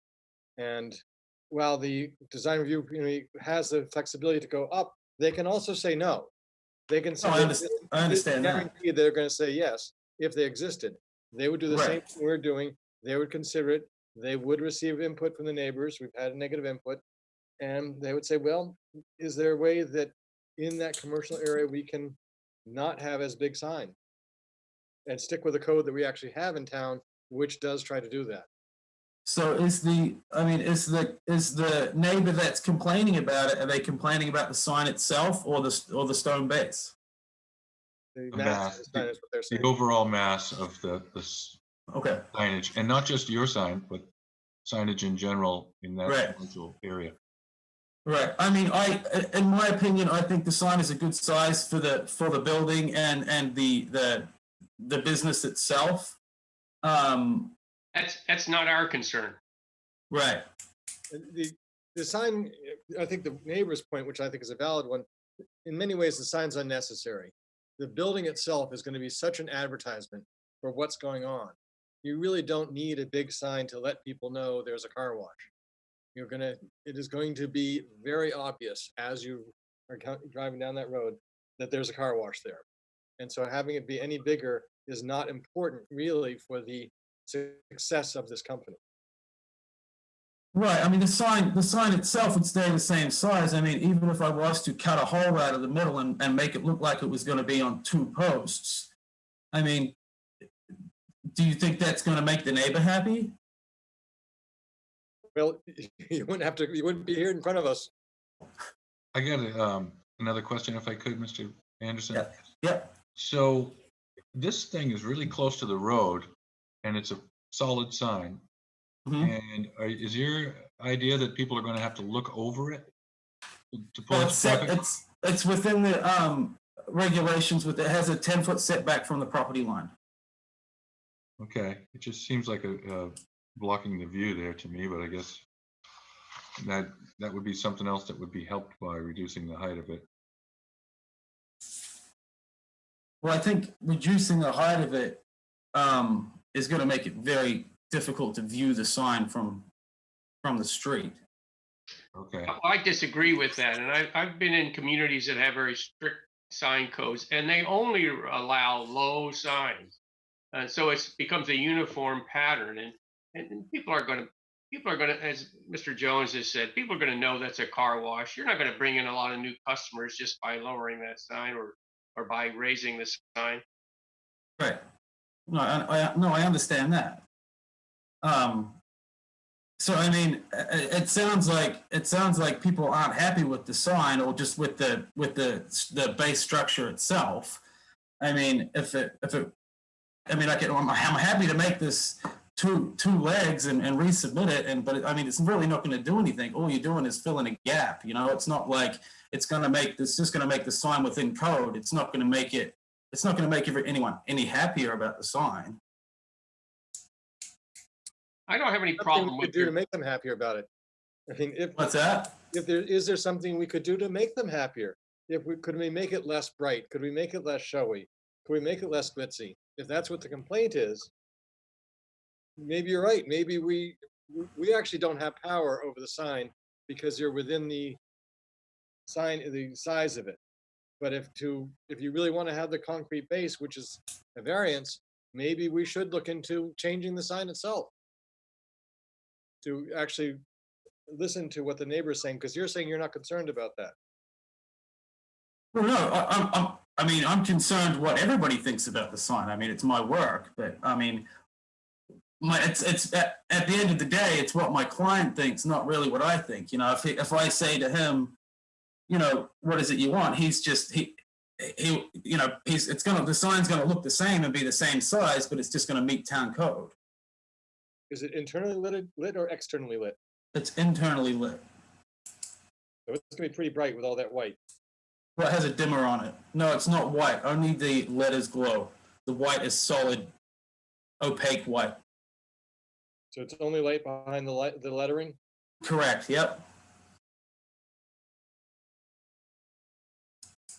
I mean, I think it's a good looking sign and it's a good looking building. So, I mean, you're off to a great start. We're just trying to appease the neighbors, and they're asking us to keep the signs within the code. We recently approved a slight variance for another sign in a nearby area, and I think we're feeling some feedback from that. So okay. And as to that, sorry, I'm back. I had to step away, Mr. It's Anderson. okay. My apologies. And as to that variance, it actually ended up being a trade-off. They had another by right opportunity to put up another sign on their property. And so part of our variance is that they, decided not to do that. So we really are trying to sort of adhere to the, the code that we have. And people surprisingly are pretty tuned into these things, and we do get a lot of feedback about it. No, understood. Yeah. So as to whether or not, what were you talking about, Doug Jones, taking, if it were 16 inches, it becomes code instead of 20, the base? Very close to it.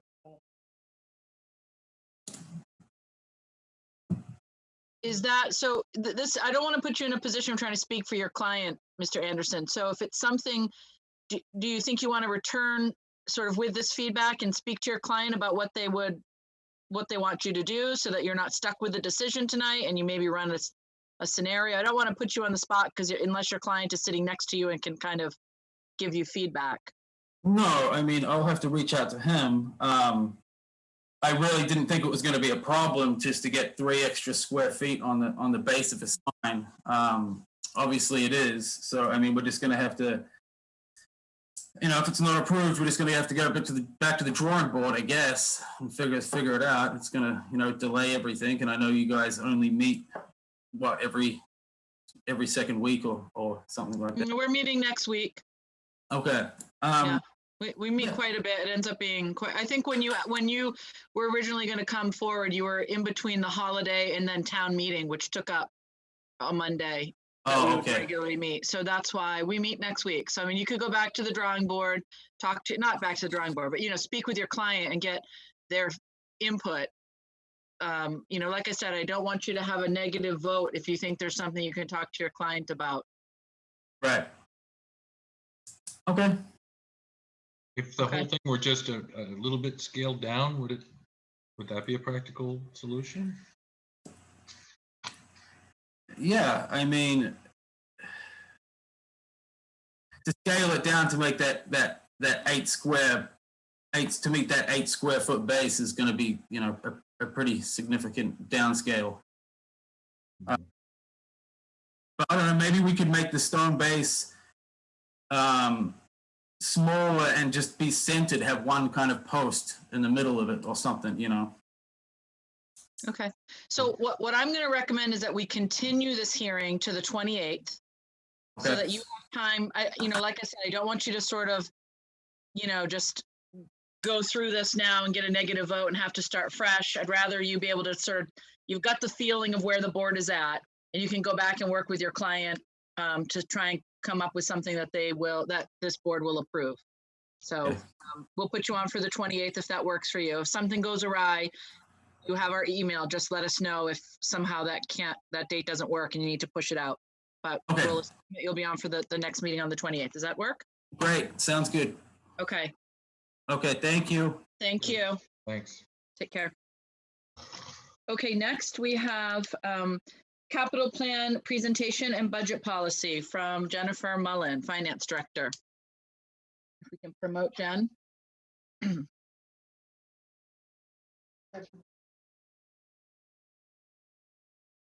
Hi, Jennifer. Welcome. You can hear me? Yes, we can hear you. We can see you. Do you mind if I start with the budget policy first?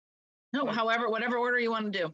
Okay, great. And do you mind if I just jump in, Julian? I didn't know if you wanted to say anything. I don't want to just all of a sudden start talking away, but.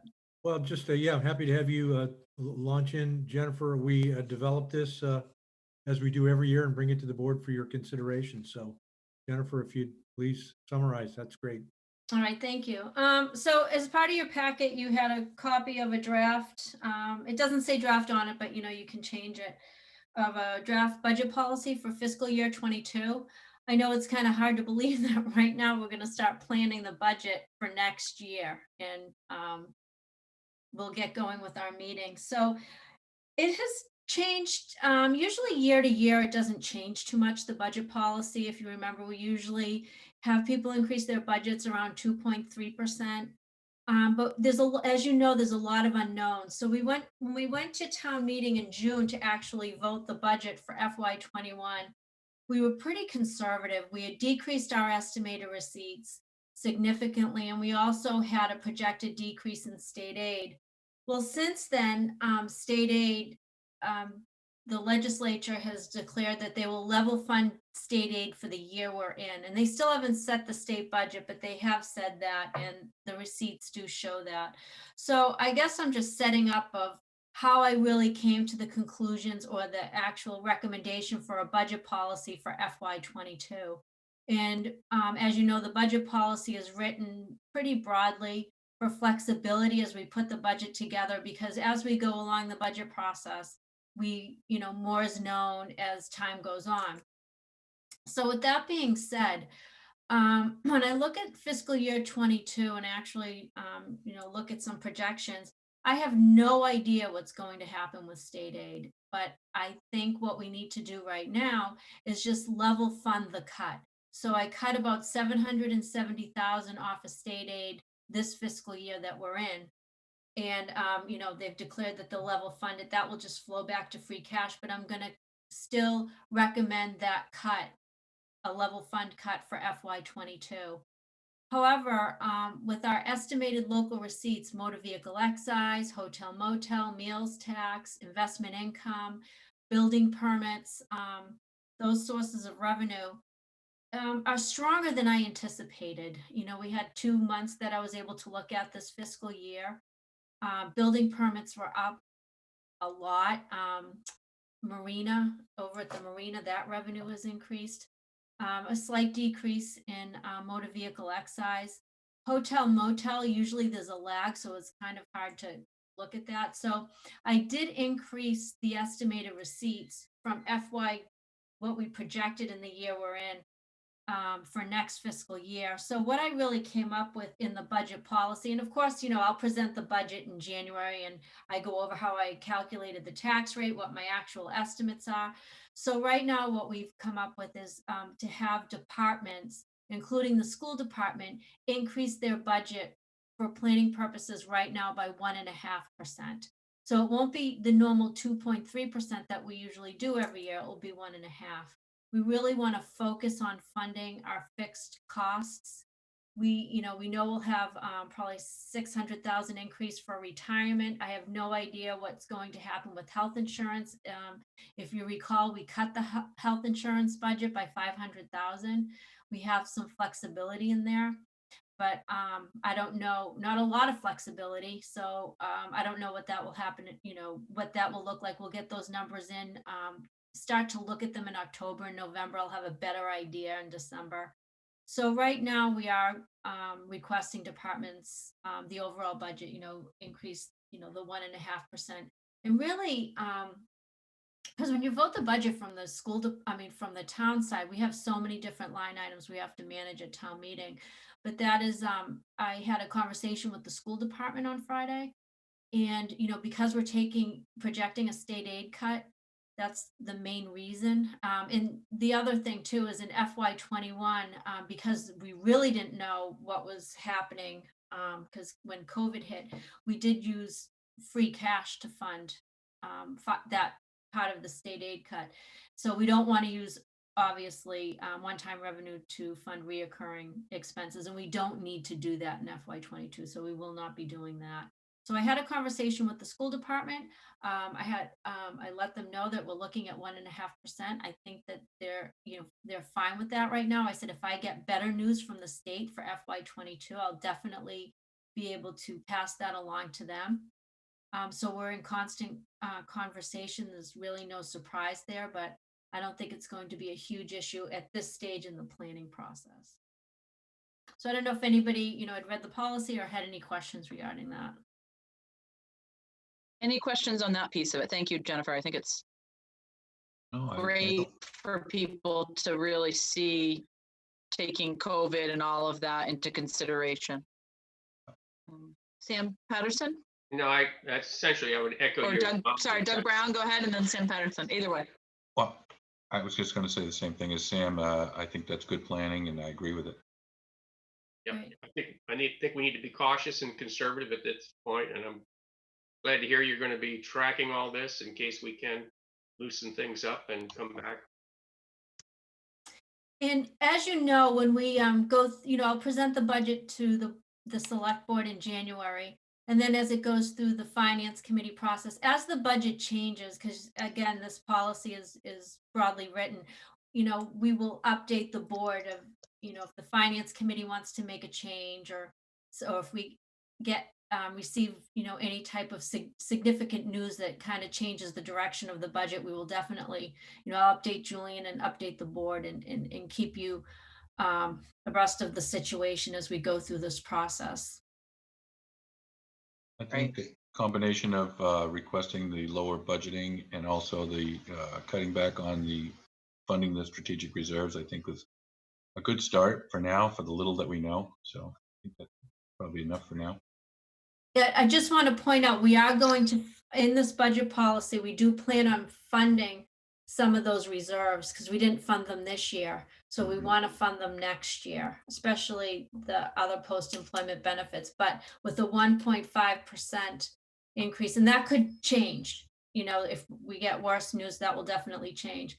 I think the capital reserve has really given us a lot of flexibility on some of our bigger capital projects, which I'll talk about in a minute, where we haven't had to borrow for smaller projects. Some communities will go and borrow $300,000, $400,000, $500,000 for equipment, or $1 million, $1.5 million, and we haven't had to do that. We're borrowing for larger projects. We've been able to pay cash for that because of the capital stabilization. So I think it would be good if we just try to stay on track with just those two the funding of the capital and the OPEB for now, but that can always change as well. Sam? Yeah, and Jennifer, what's the state doing to step up to help us cover the additional COVID-19 costs on the school department side? I mean, I know they've had to buy computers and they're changing their program around, a lot of personal protection equipment and that sort of thing. Has the state stepped in to provide us with some funds for that, or is that coming out of their operating budget? No, absolutely. There are several funding sources for COVID-19 for the school department. One thing I will mention is they have what's called an ESSER grant and a CVR grant, CVRF, I believe. And that alone for the school department is about a little over $1 million.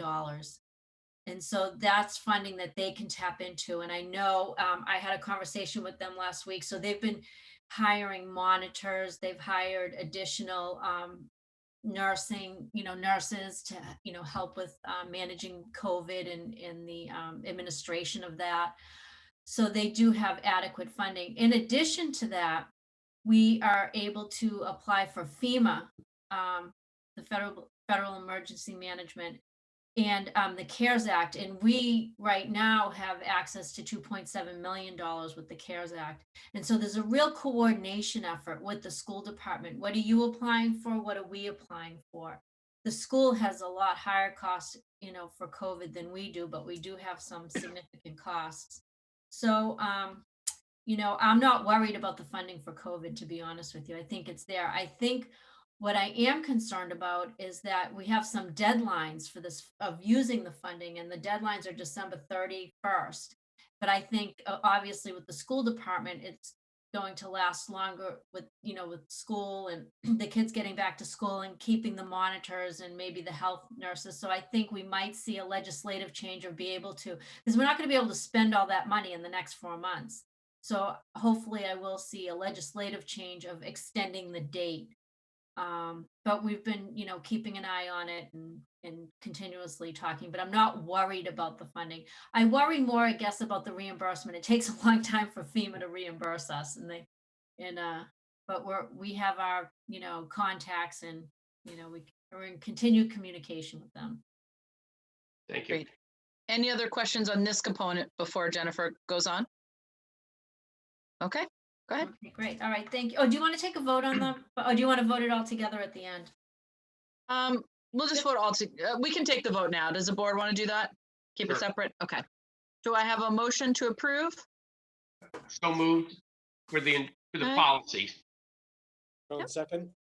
Okay. Motion and second. Any further discussion? Seeing none. All those in favor? Doug Brown? Brown, aye. Patterson? Patterson, aye. Jones, Jones, aye. Taylor, Taylor, I. English Braga, I. Thank you. All right, thank you very much. All right, so the second part of my presentation really, and it was in your packet, was the 10-year capital plan.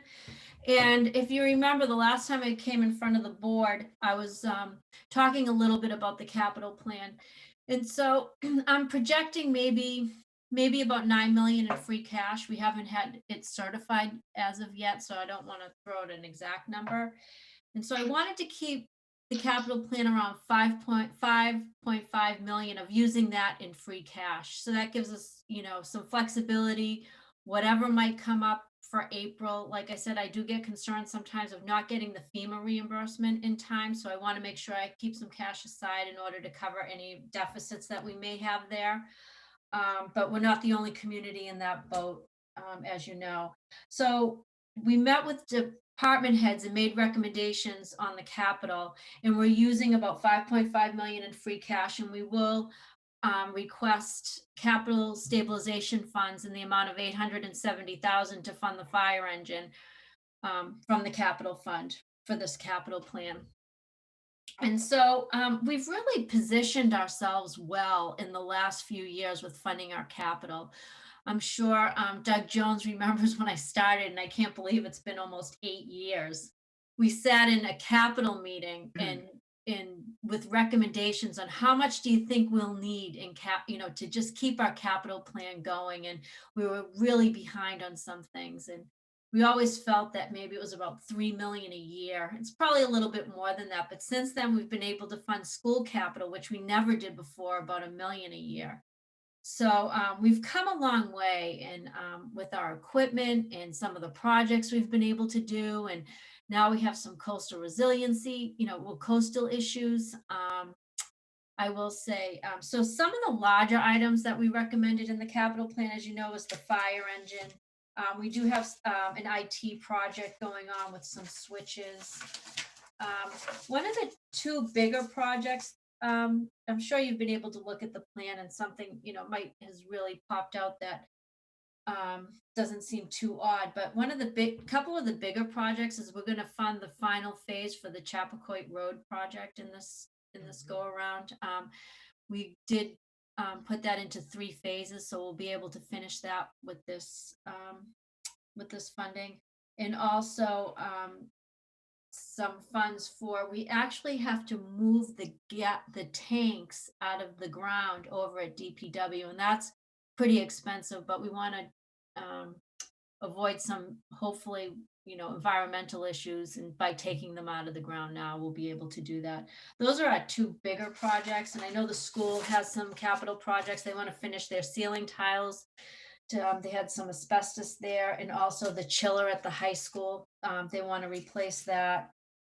There was some requests. I will tell you, usually we fund about 900,000 in paving, and we've been able to recommend that. We've done a really good job of paving our roads. When I sat down with Peter McConaty and Jim Grady, they have a lot of departments have money already on the books that they haven't really got to yet. And one of them is the paving. So we're only going to fund that around 400,000. So we reduced the request, and we'll fund that around $400,000 this year. Also, the Coastal Resiliency Committee, for the last 2 years, we've been funding about 100,000 for matching grants. We're not funding it this year because they still have $200,000 available to them. So we don't want to keep throwing money if we're not using it. I know that there's a pending grant where they would match at about 50. So that for the next year, we'd always look at it next year. Right now they have about 150,000 available to them. So I wanted to point that out because that's another issue that comes up, with coastal resiliency. And then we have several vehicles at DPW, some of the smaller vehicles, a couple dump trucks. We're replacing some older pickup trucks with some utility trucks at the facilities department. They have, I believe it's an older pickup truck, but those utility vans really work well, so we can, they can carry their equipment around. And that's kind of the capital plan. You had the detail in your packet. That's kind of a big picture of what we're recommending right now and some of the bigger projects. I didn't know if you had any questions. Great. Thank you, Jennifer. Any questions from, yeah, Sam, go ahead.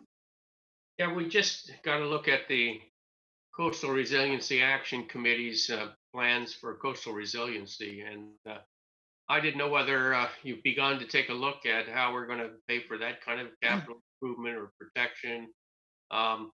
You know, are you looking out that far? I know that's not going to be reflected right here in these couple of years, but are you part of that whole thought process so that we have some projections of costs that we can think about in the future? Well, I will tell you that I'm on the sidelines with that conversation. I know it's coming down the road. I know that the Coastal Resiliency Action Committee is, from what I know about it, will have some reports. And I think after some of the studies have been completed and we have some reports, I'm sure there'll be some recommendations of funding now and later. I think, Mike, from a financial perspective, you know, my biggest concern was always if we had a major storm and it just, you know, really took out one of our coastal areas. And then what happened was COVID. Nobody ever saw that coming. So I know that the Conservation Commission and Jen Lincoln from the Conservation Department, who goes to those meetings, I talked to her about it today and actually talks with Peter and Julian, but I don't have a specific funding request right now, but I know it will come down the road. So when we were funding the 100,000 for the committee, that was to get some grant money and have some matching grants. And I know a couple of them, I don't know if we've received those at all, but you know, once those studies are completed, we'll look at it, and I'm sure some recommendations will be coming forward and we'll take a look at it at that time.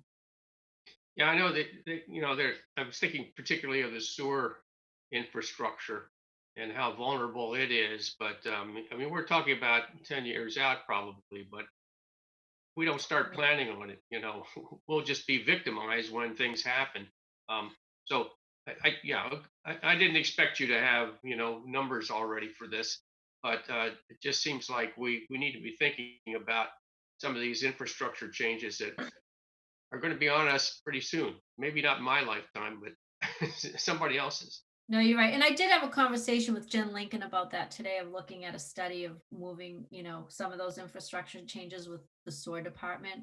I know she had been talking to Amy Lowell, and I know that they'll be meeting with Julian probably sometime in the near future regarding a grant that would help look at that.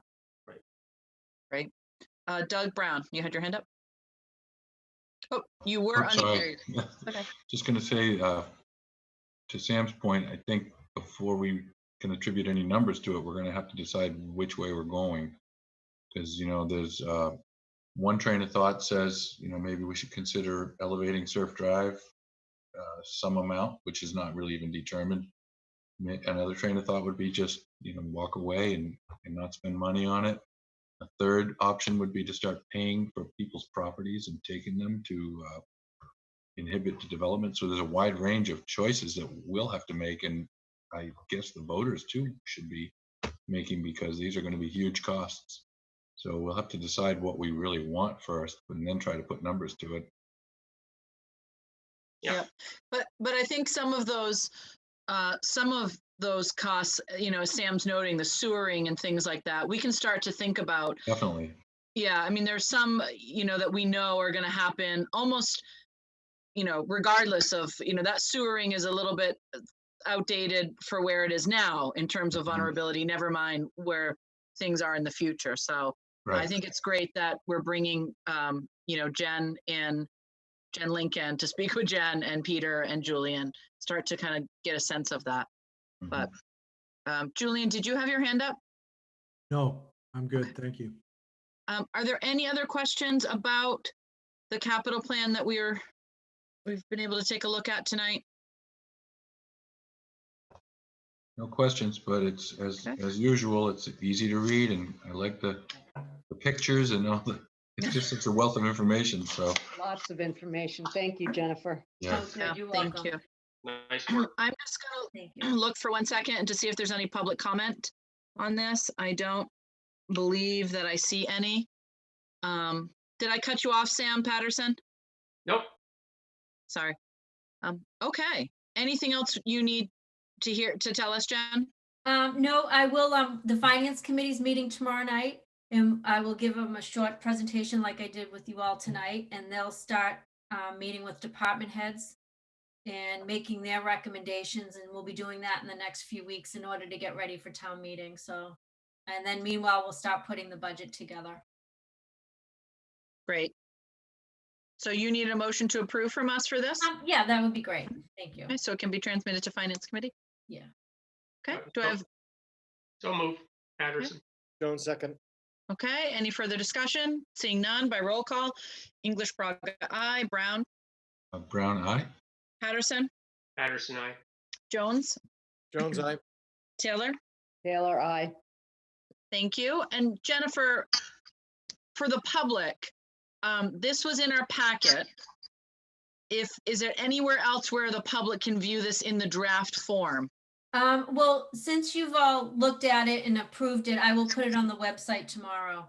So Wonderful. they'll be able to look at it in draft form on the website. Great, thank you. Just so that people can see that level of detail, and Yeah. if there's something in particular they're interested in, they can go and dial into that. Yeah, that's a good point. Thank you for reminding I me. just have a procedural question. Yep. So doesn't typically the finance committee see this first? Am I mistaken? Could you remind me? Yeah, no, what I usually, well, not usually, but according to the charter, it goes to the board and then the board transmits it to the finance committee. Okay. So what I like to do, I don't really like to put anything out there publicly before the board has seen it. I think the select board needs to look at it first. But what I do is once it becomes part of your packet on Friday, that Monday, I do the same thing with the budget, and the finance committee is well aware of it. I transmit it to the finance committee that morning. And that way, if they want to watch this meeting tonight, they have the backup, and then they have the heads up of, what the recommendations will be. And then I'll take it from there from the finance committee. So Okay. that's basically how I usually. Doug, work then that. they make the recommendation to finance to the town meeting, actually. Yes, Not our recommendation, it's their exactly. recommendation. Okay, right. But we'd like to have you see it first and then transmit it to them, and then they'll make the recommendation. It really, finance committee is an arm of town meeting.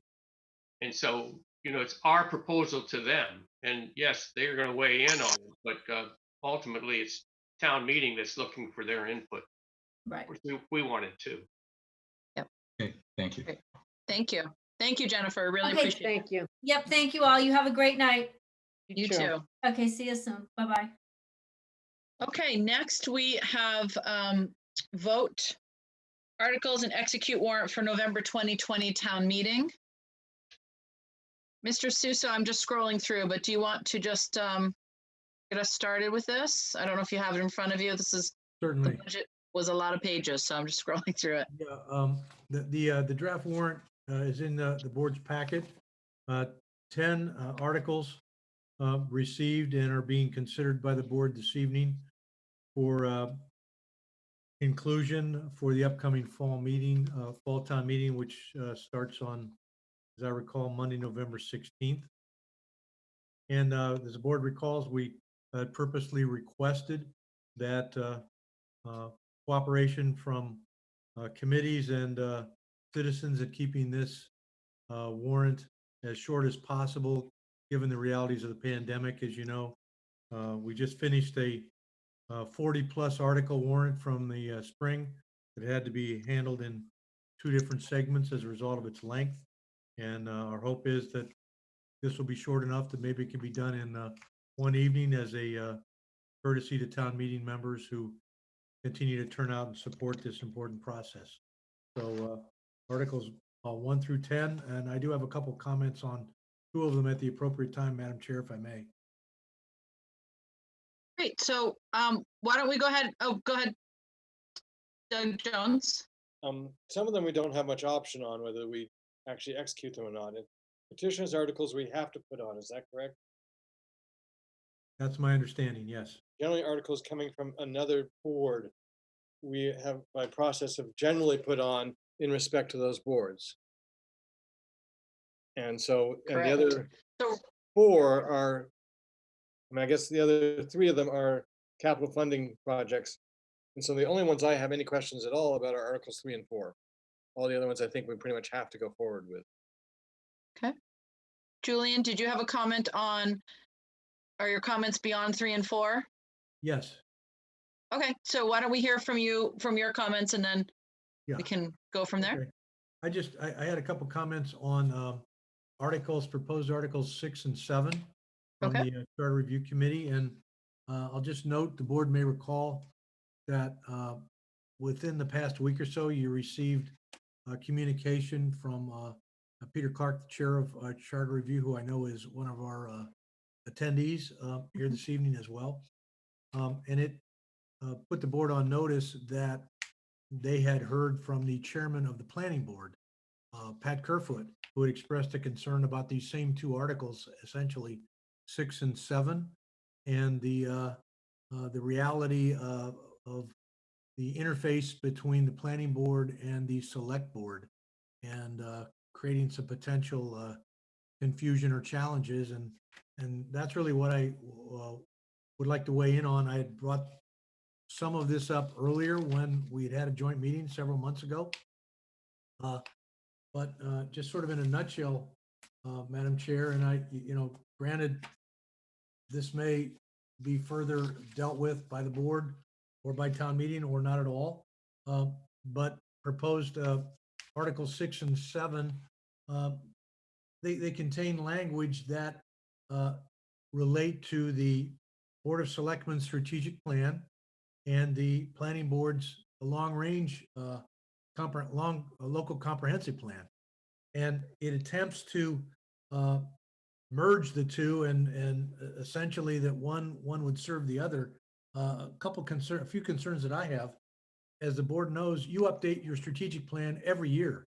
The local comprehensive plan, at best, may be updated every 5 to 7 years. So in providing that your strategic plan, even though you have some participation in the local comprehensive plan, but that may become dated. It frequently does. Your strategic plan, as we know from our recent retreat, is very fresh. It's updated quickly. It's very responsive, and it requiring that your strategic plan be consistent with the local comprehensive plan, and then making the Board of Selectmen responsible for fulfilling the local comprehensive plan and ensuring that it is fully compatible, I believe puts the select board and the planning board not in a position of collaboration, but in a potential position of conflict that I think is inconsistent with the charter. And I'm very concerned about that. For instance, the charter makes it clear that the select board is the chief policymaking board for the town. That's the charter. However, the way I read these two proposed changes, it essentially makes the select board subordinate to the planning board. Your strategic plan that you develop every year has to conform itself to the local comprehensive plan. And I believe that thwarts your important role as the chief policymaking body in the town. Again, we saw this in a number of significant areas in your recent retreat, where you totally transformed the approach you intended through your leadership to take for the entire town in your strategic plan. And of course, we'll be bringing that back to you to be affirmed in its final form here in the coming month.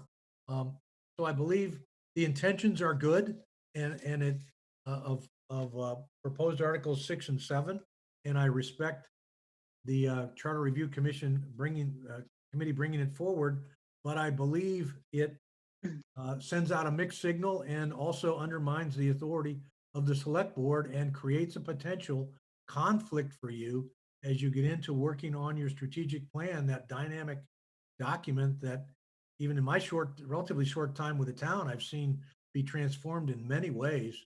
And I know the longstanding members of the select board know what I mean, how it has evolved and over time. The local comprehensive plan is not a document that by its very nature is able to do that, because it is not updated as frequently. So I appreciate a chance just to summarize my concerns there. And I think they were further reflected in what Planning Board Chair Pat Kerfoot communicated here more recently to the Charter Review Committee. Great, thank you. Sam, I see your hand, and could we please just bring Peter Clark in? Because I would like to see if he has any comments to this particular piece as we're having the conversation, but go ahead, Sam. Yeah, I don't look at it quite as drastically as Julian seems to be describing it, in that it somehow deauthorizes the selectmen to create a strategic plan. But I mean, my understanding is this is an attempt to try to align the local comprehensive plan with the strategic plan as we're moving along. And I think it's asking us to work closer with the planning board so that the two are more aligned, and so that the local comprehensive plan is nothing more than an academic exercise that sits on the shelf, maybe as a sort of a strategic document for the planning board, but never gets implemented if the selectmen don't turn it into policies and include, the variations that we can provide through our strategic planning process. So I don't know what kind of wording needs to be done, but alignment is the right word in my mind as to what these two articles are attempting to do.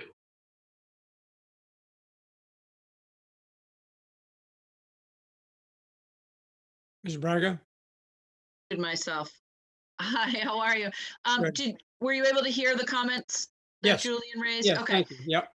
Yep. And any comments that you want to make are welcomed. Certainly. We share the concern that Mr. Suso has, and that's why we, in fact, revised the language in response to the conversation with Ms. Kerfoot. She points out clearly that the long-term goals and broad policies of the local comprehensive plan don't change that often, but the more immediate implementation tasks, the action steps, are in fact worked between the planning board and the select board. The town meeting does not vote and does not have to vote on the implementation phases of the LCP. And what we had set up was a situation in which we had wanted to value the importance of the select board, but had set up an issue of kind of potential for conflicting recommendations to town meeting. We took that out, leaving you the opportunity to devise your strategic plan so that it is as much consistent as possible. There's nothing in the language that says there's an absolute carved in stone need for consistency. It says evaluate for consistency. We're trying to emphasize the point that the two plans need to be aligned and need to be considered together. We certainly did not. We're trying to enhance the importance of the select board in its strategic plan and its actions within the implementation of the local comprehensive plan. That's why the new language emphasizes that you're in charge of fulfilling the local comprehensive plan, not the planning board. They do the development in consensus with you, we hope, but you're the ones who are in charge of fulfilling it. And your fulfillment of it in large measure may come through strategic plan steps and capital improvement plans and things of that sort. We took steps that we hoped were trying to solve a problem of pitting two boards against each other and in fact urge an attention to alignment and consistent effort. Thank you. And I'm looking because I have it on another screen. I don't want people to think I'm not listening to what they're saying. I have the documents up on another screen. So just looking at the language. Doug Brown, go ahead. Just to clarify then, so the articles as written are revised to meet those concerns? Am I understanding that? Well, I can only read to you what we changed. I don't have the two, and I don't know what you absolutely have in front of you, but what we changed was language that now says the select board shall participate actively with the planning board in the formulation of goals and policies of the LCP meeting with the planning board to develop consensus whenever possible, and then shall be responsible to fulfill the plan as voted by town meeting. So that's what we changed. The language in C33A above it says that a strategic plan of no less than 5 years to be examined annually, modified as needed. The board shall issue procedures to assure that the actions of town agencies are evaluated for consistency with the strategic plan and the LCP. And that's to try to make sure that while you as a policy board are concerned about that consistency, you'll also set procedures that the town manager can use to work with departments and boards to be sure they're attending to that consistency also. So the other language that speaks to your role in Article 7, that is warrant Article 7, that speaks to the planning board's role. That's in C4 6C. The language was changed to say that the planning board shall seek the active participation of the select board in developing and fulfilling all elements of the plan. And that's pretty mild language. Broad. In terms of, yeah. Julian, go ahead. And then, yeah, go ahead. Just to clarify, the concern I raised is in that very language, it would mandate that the select board's responsible for meeting with the planning board, which is fine, you do that regularly, and developing consensus whenever possible. But then it goes on to say, you as a select board are responsible for fulfilling the plan. Well, what if you haven't achieved a consensus? Are you violating the charter by not fulfilling the plan as adopted by the planning board? That's where you can create a potential conflict and be accused of violating the town charter because you're not fulfilling the plan where in areas where perhaps a consensus was not achieved. So I think you need to be a little cautious about the language there.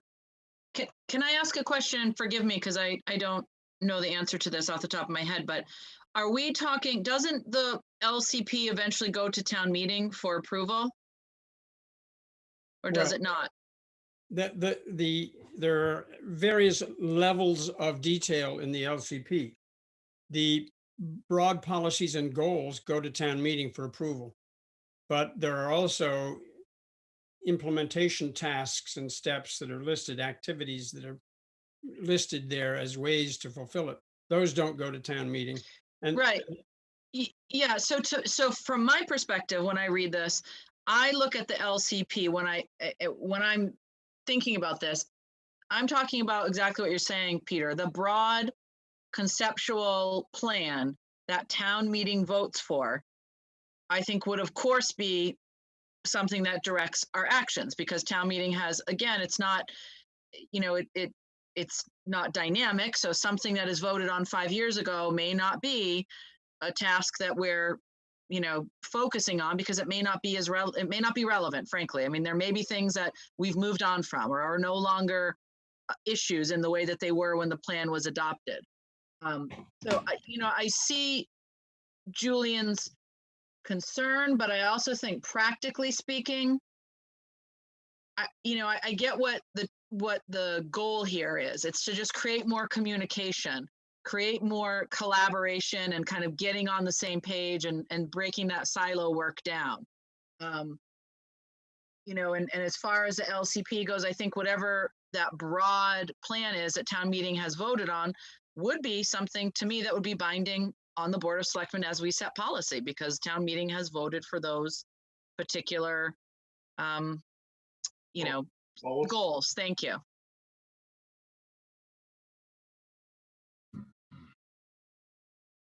I don't have any comment. I tend to agree with you. And I think the Charter Review Committee's concern is predominantly, and I don't think we intended in any of our language that you would be found in violation of the charter.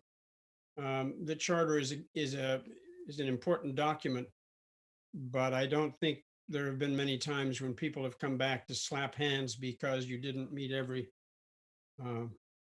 condition or word of it. Right, because what I'm pointing to is that there's that specific language that says to fulfill the plan as voted by town meeting.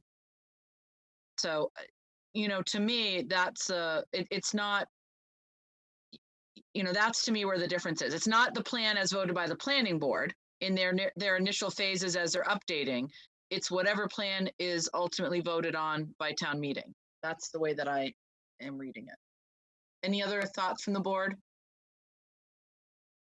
Just trying to think of where the conflicts might come in. Like, say, for instance, we've adopted the complete streets policy now, and so we need to pay attention every time we're repaving a road to look at whether or not we can provide bike lanes and so forth.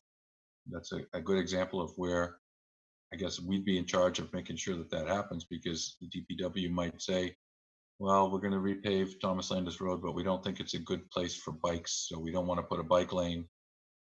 And we would have to intercede and say, well, we have this complete streets policy, so maybe we should do it. So, I mean, it's encouraging us to read the document and follow through. Is that the interpretation? Yeah, go ahead. Go ahead, Julian. I'll give you an example that comes to my mind, and that is something that recent. You may recall there was a proposal for a wastewater waiver for Wendy's, and you had information from the planning department interpreting the planning board's policies that recommended against it. And the select board approved the waiver. That was a conflict. And the information you received from the planning board and the planning department suggested that what you voted was essentially inconsistent with their plan for that new planning area they've been working on. So that's the most recent example I can think of. And it's, it again, should the select board's authority as the chief policymaking body be subordinated to the determination of the planning board. And there was an example where had that been the case, presumably you would have denied that waiver. So I just give it as an example. I'm sure there are others that we can think through, but that is one that's more recent. Yeah, I guess I'm reading it in this way, that we are evaluating it for consistency. So again, there are many pieces, and it doesn't say that we're beholden to whatever the planning board recommends. I mean, I think it's noting that we evaluate it. And then I guess the only piece, to me, the only maybe concerning language would be, I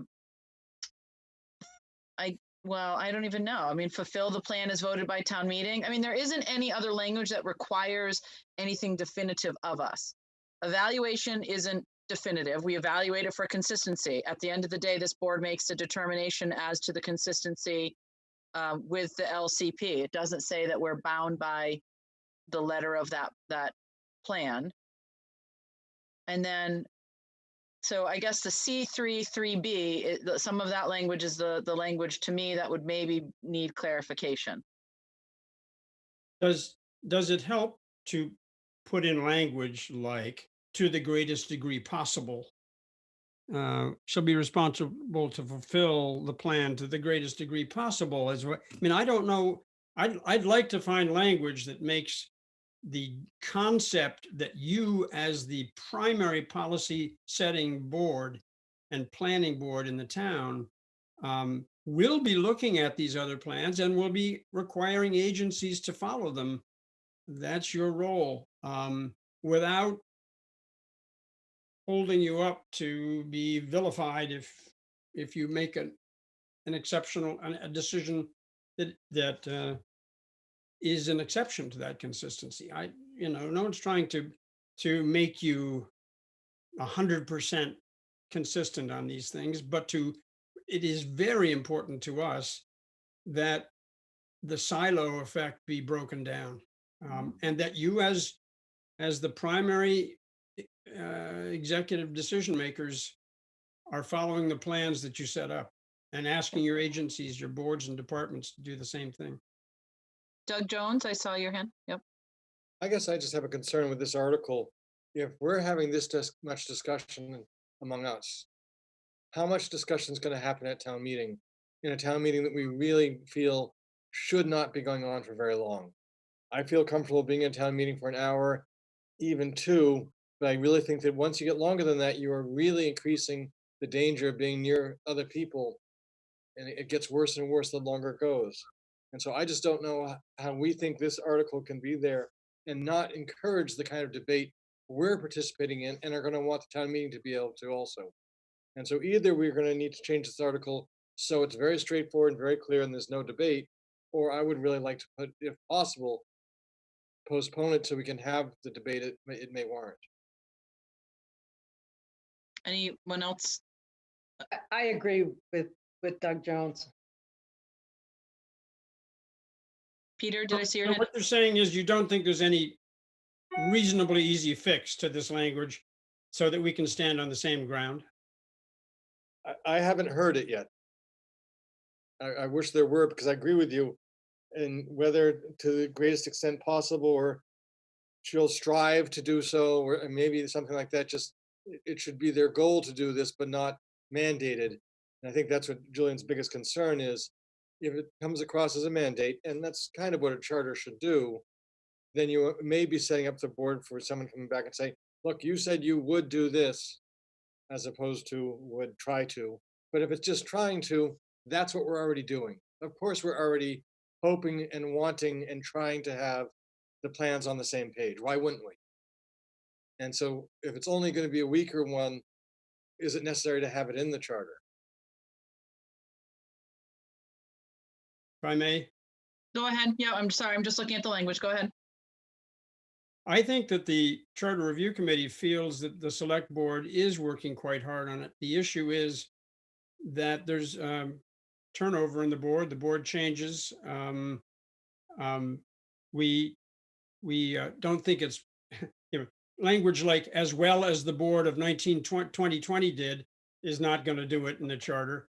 So we got to find something else that maintains the importance of that.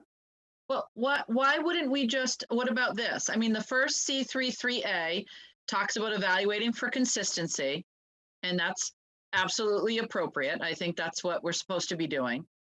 And then the C3.3b, even if you talked about the select board shall participate actively and you try to reach consensus whenever possible, period.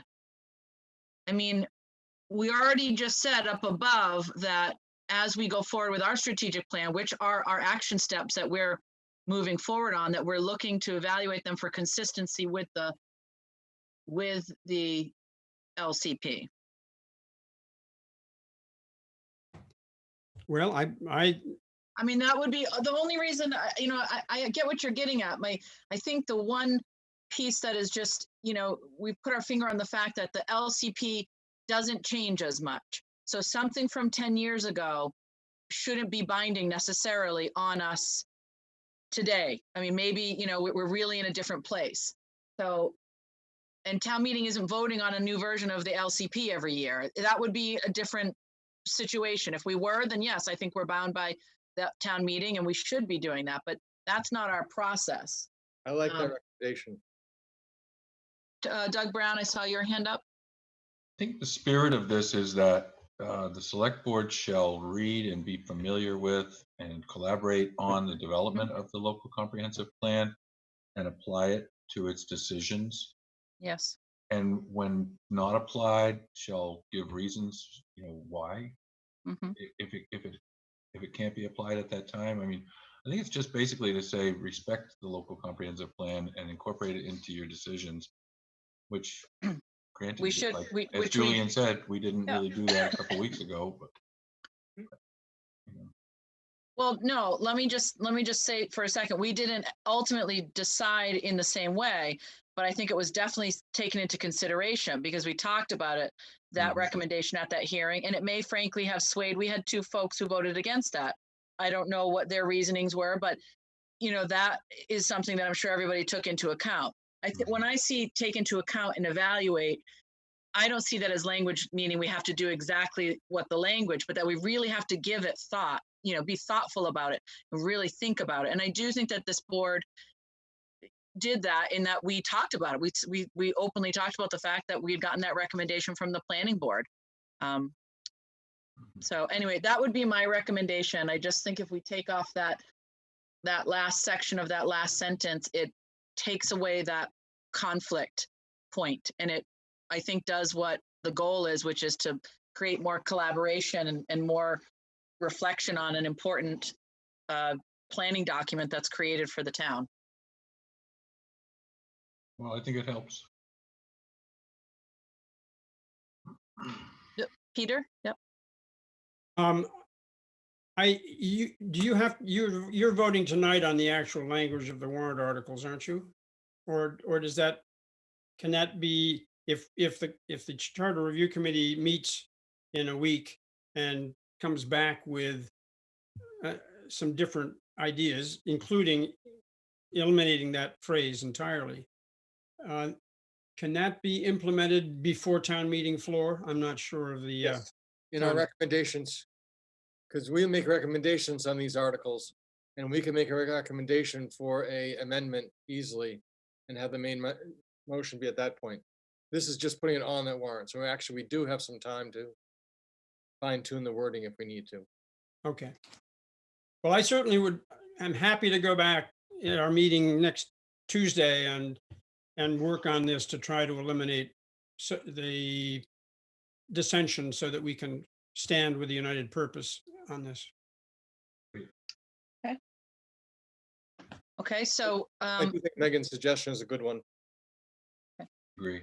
Thank you. Okay, so any other discussion about the charter review articles? Well, we have Peter, and then we won't make him stick around for the whole conversation. Okay, thank you very much, Peter. That's helpful. And we'll vote. We're going to vote all of it as we go, so you'll be able to hear what the result is.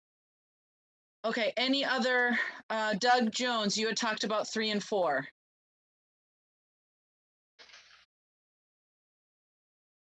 And my question really is whether 3 and 4 need to happen at this time. I'll just speak to 4 because that was a group that I had been working with. Sue and I had started. That was the carousel group, and I can just represent from their perspective. They feel it needs to happen because they don't think they can continue to put up and put down that carousel much longer without it damaging it, and they can't really go forward for fundraising to kind of have a new home for it that would protect it until they have a place to be able to say this is where it's going to be. So that is from their perspective. They do feel it is somewhat timely given sort of the wear and tear on this old apparatus and the need for their fundraising. I guess the reason I'm concerned is it came to us as a very rough idea quite a few years ago and never came back for a formal vote. I think it's a terrible place for it. And if it had actually come to this vote, I mean, at the time we were just investigating it and was waiting for the further discussion. I just think it's too crowded. I just think there's so many problems with that location in my mind. And I think that question may arise at this town meeting. I think there's a great deal of sentiment behind the wonder of the idea, but the logistics of it, I don't see it working very well. Nancy, you had your hand up. I was just thinking, in looking at 4, and it just says which parcel has been declared not needed for school purposes. So if I'm reading this correctly, the school did have control of this parcel, am I correct? And now they're saying they don't need it. Yeah. Is this somehow setting precedent for, could someone else come forward and ask for property that the school has and they could deem it not needed for school purposes? It can only come to the other part of the town. It's not like it would be somebody else asking for it. It's still going to be town property, right? Yeah. Yes. What this would be is becoming under our jurisdiction, if you will, so that the lease could happen from the town side rather than the school side. So my point is, would you be willing to lease land to other entities that come up and want a part of town land to put something of theirs on? I just have concerns about that. Yes, like affordable housing, that'll probably come up. Like anything. I'm just not sure it's a good idea. Well, this is not new. I mean, the Spring Bars Road Affordable Housing Project, that's land leased from the town. We get to decide, what's allowed on the property. This is not new. Exactly. And remember, in my previous life, when the carousel was coming, even back then, I did not think it was a good idea to necessarily lease town property for this particular event. I'm just not sure that it's the best use of our land. Okay. I mean, I will say that I think, the work that's been put into it, I know that it hasn't come back before this board for a formal vote, but there's been considerable work done on it with a lot of donated time and efforts from folks in town, from engineers, from architects, and, was toured and looked at by school committee and by the superintendent, and the plans were shown really first to that board, I think, because the goal was obviously to see whether or not they were sort of in favor or on board with it. So I do, a lot of work has been done. It's just kind of, to Doug Jones's point, it's just circling back to us now at this point in time. Well, if I could, so, the old senior center, which now hopefully will become a veteran center, that was school land. And that was kind of a surprise when we started doing the research on it. And I had to go to the school committee meetings to ask for permission for them to consider it. And they were pretty protective of the land. They were saying, we don't give away land too often, and we're pretty conservative about that. And if it's for the good of the community, we might consider it. So they had to put a lot of thought into it. And I'm sure they did the same with this carousel. And they must feel like it's a worthy community goal to try to support it, because they did give them the land, or they offered it. We haven't given it yet, but I think it would be a nice addition to the town. I agree it's kind of squeezed in there a little bit, but it's a fun thing. A lot of kids enjoy it. I hate to see that go to some other town just because we don't want to provide a spot. And they've had a hard time finding a spot, and they're trying to squeeze it in there. It's a little squeeze, but I'd hate to see it go. I don't know what else. Yeah, if you see the plans, sorry, go ahead, Sam. I don't know what else we would use that corner for. I mean, the kids are thoroughly enjoying it. That is so actively used during the summer months. I think having it in the center of town is a real attraction. So that's my personal opinion. So I don't agree with your view, but I'd like to hear why you don't think it's appropriate to be located in that spot. They're going to, there are plans to actually create a trail around Shiverick's Pond, extending that fishing pier and trying to make it a more active public space. And I'd much rather see it used for that than public parking, which is the other push that we're hearing. Yeah, I mean, I'll just say that I think it's a great project. I've gone to the site several times. I've seen what the way it's going to look. Right now, it is a piece of property that isn't being utilized.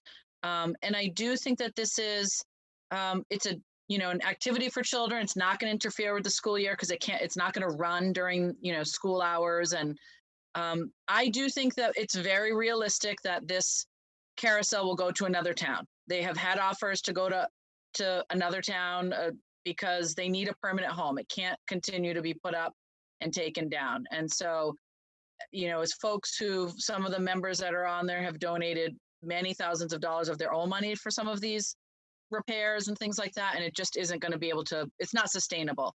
So, if we had another location, but we've had this conversation, we asked Mr. Suso, we started with looking at area in front of town hall. I mean, we've looked at a lot of places with assistance from the chamber. And we just haven't had a lot of other options come up for spaces for this. So, but at any rate, I mean, it's the board's decision as to what it was, to whether or not this article goes on this warrant for November of this year. So I'd like to see it go forward, because we're going to lose them, and I don't want to see that happen. It's a Falmouth thing, and I think it should stay here. I'll second that. okay. So why don't we do, unless there's further discussion about this article, what I would like to do is talk about the last article that we haven't discussed yet, and then go through each article to vote it, because I think there's some disparate feelings about, we can't vote it as a blanket. So was the other article, Article 3, Doug, is that what you were talking about? Yes, and maybe I just don't understand what the article's about well enough. Okay. Mr. Suso, do you want to?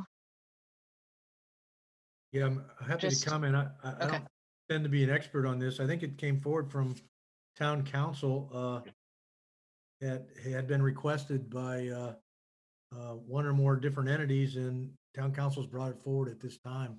You know, had it on their list as one of those to bring forward, just to acknowledge individuals who are working with an existing town or department or commission for any type of permits, if they are tax delinquent or are owing money to the municipality, so that those two pieces of information are linked and can be aware in advance that those issues need to be corrected. I just don't see why I think we can wait on that one. There's no budget involved with, there's no vote at town or at the town. And it's a problem that's existed for a while. If it exists for 6 more months and just not give us one more article, I would just assume wait on that one. Okay. Any further discussion about any of the articles? Our folks. We put Article 1 and Article 2 on the warrant. I have a motion. Do I have a second? Second. Okay. All those in favor of Article 1 and 2? Brown, sorry. Brown. Brown, aye. Okay. Jones voted aye. Taylor. Aye. Patterson. Patterson, aye. English Braga, aye. Peter, did you want to comment? Not on these 2 articles, but on the timing of the publication of the warrant generally. We can do it after this vote.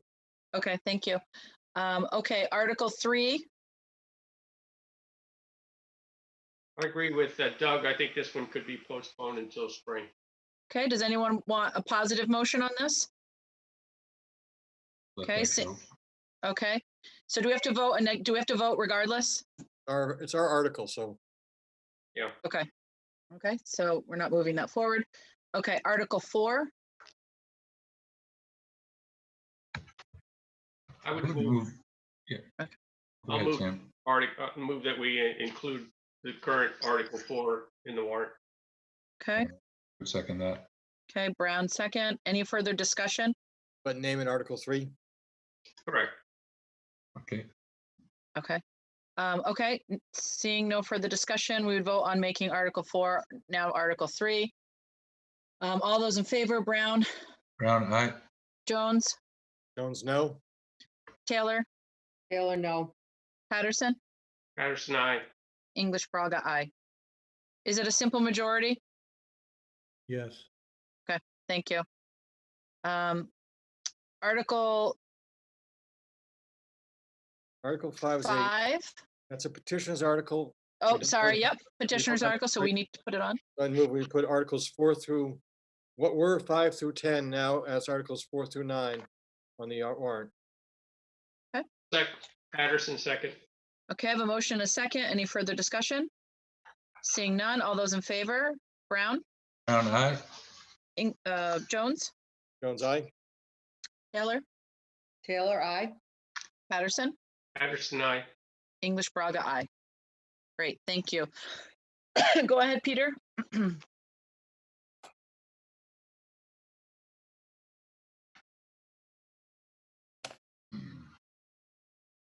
You can draw pictures. Sorry. We'll try and figure it out. Go ahead. Minimize my screen there for a moment. So just on the timing of publishing the warrant on our schedule, for this town meeting, we have the warrant being published on September 25th. So if the board was inclined to have one of the charter articles modified before being presented to town meeting, I think you can do that. I think the way it would have to flow is you would print in the town meeting handbook the wording as you vote it tonight, and then you could publish a recommendation with revised language. Great, I do thank you. I do have the schedule that was printed if you want to take a look at that as well on the share screen. No, I think that helps us. We'll know we'll have to address it soon. It sounds like Charter Review is going to address it likely in the next week, and we can sort of When do we troubleshoot vote our that language. recommendations? Pardon? When do we vote our recommendations on these articles? Is that in the agenda, in the schedule? That's on the list. The date, I don't have that in front of me. I think Peter's going to try and share. It's October 5th. Yeah, here, I'll pull it up. First meeting in October.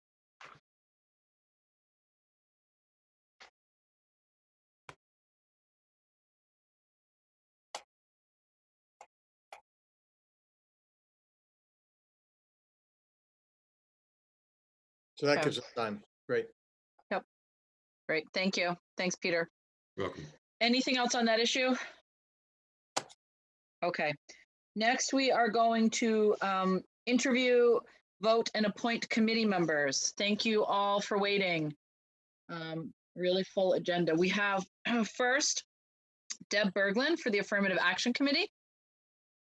This is for a term ending 6/30/2021. And we're bringing Deb up. Hi, how are you? Good, thanks. Welcome. We won't take long because it's already late, and thank you for waiting. Do you want to we have your application. Do you want to tell us, have you been attending any meetings or participating? What's sort of your involvement, if there has been any, with the affirmative action? Yeah, I've been participating for about a year at the meetings. Great.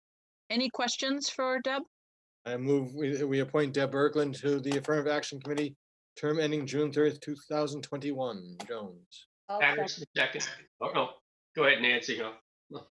Taylor seconds. Okay. Any further discussion? Seeing none. All those in favor? Brown? Brown, aye. Jones? Jones, aye. Taylor? Taylor, aye. Peterson? Patterson? Sorry. Patterson, aye. English Braga, aye. Thank you. Thanks for waiting. We appreciate it. Okay, next. I'm just losing it now. All right, next we have one position on Beach Committee. And there had been some questions. So let me just preface this by saying Beach Committee was 3 members from the 80s into maybe the early 90s. It was then expanded to 5 members. It does not have, as some committees sometimes have a flex, it does not. It was a hard 5. And there were some questions about whether or not that was the case. I've confirmed that today. So we are looking for, there's one position that's currently open. There were some questions about whether or not there were more. Okay, we have 2 applicants. Yes, Sam? No, that's all right. But I did get an email that said that James Downey had withdrawn his application. Yes. So we just have Joseph Struzula and Colin Reed. So if we could maybe bring in, if Joseph is here, I haven't looked at lately at the attendees. Okay, there's Colin. Great.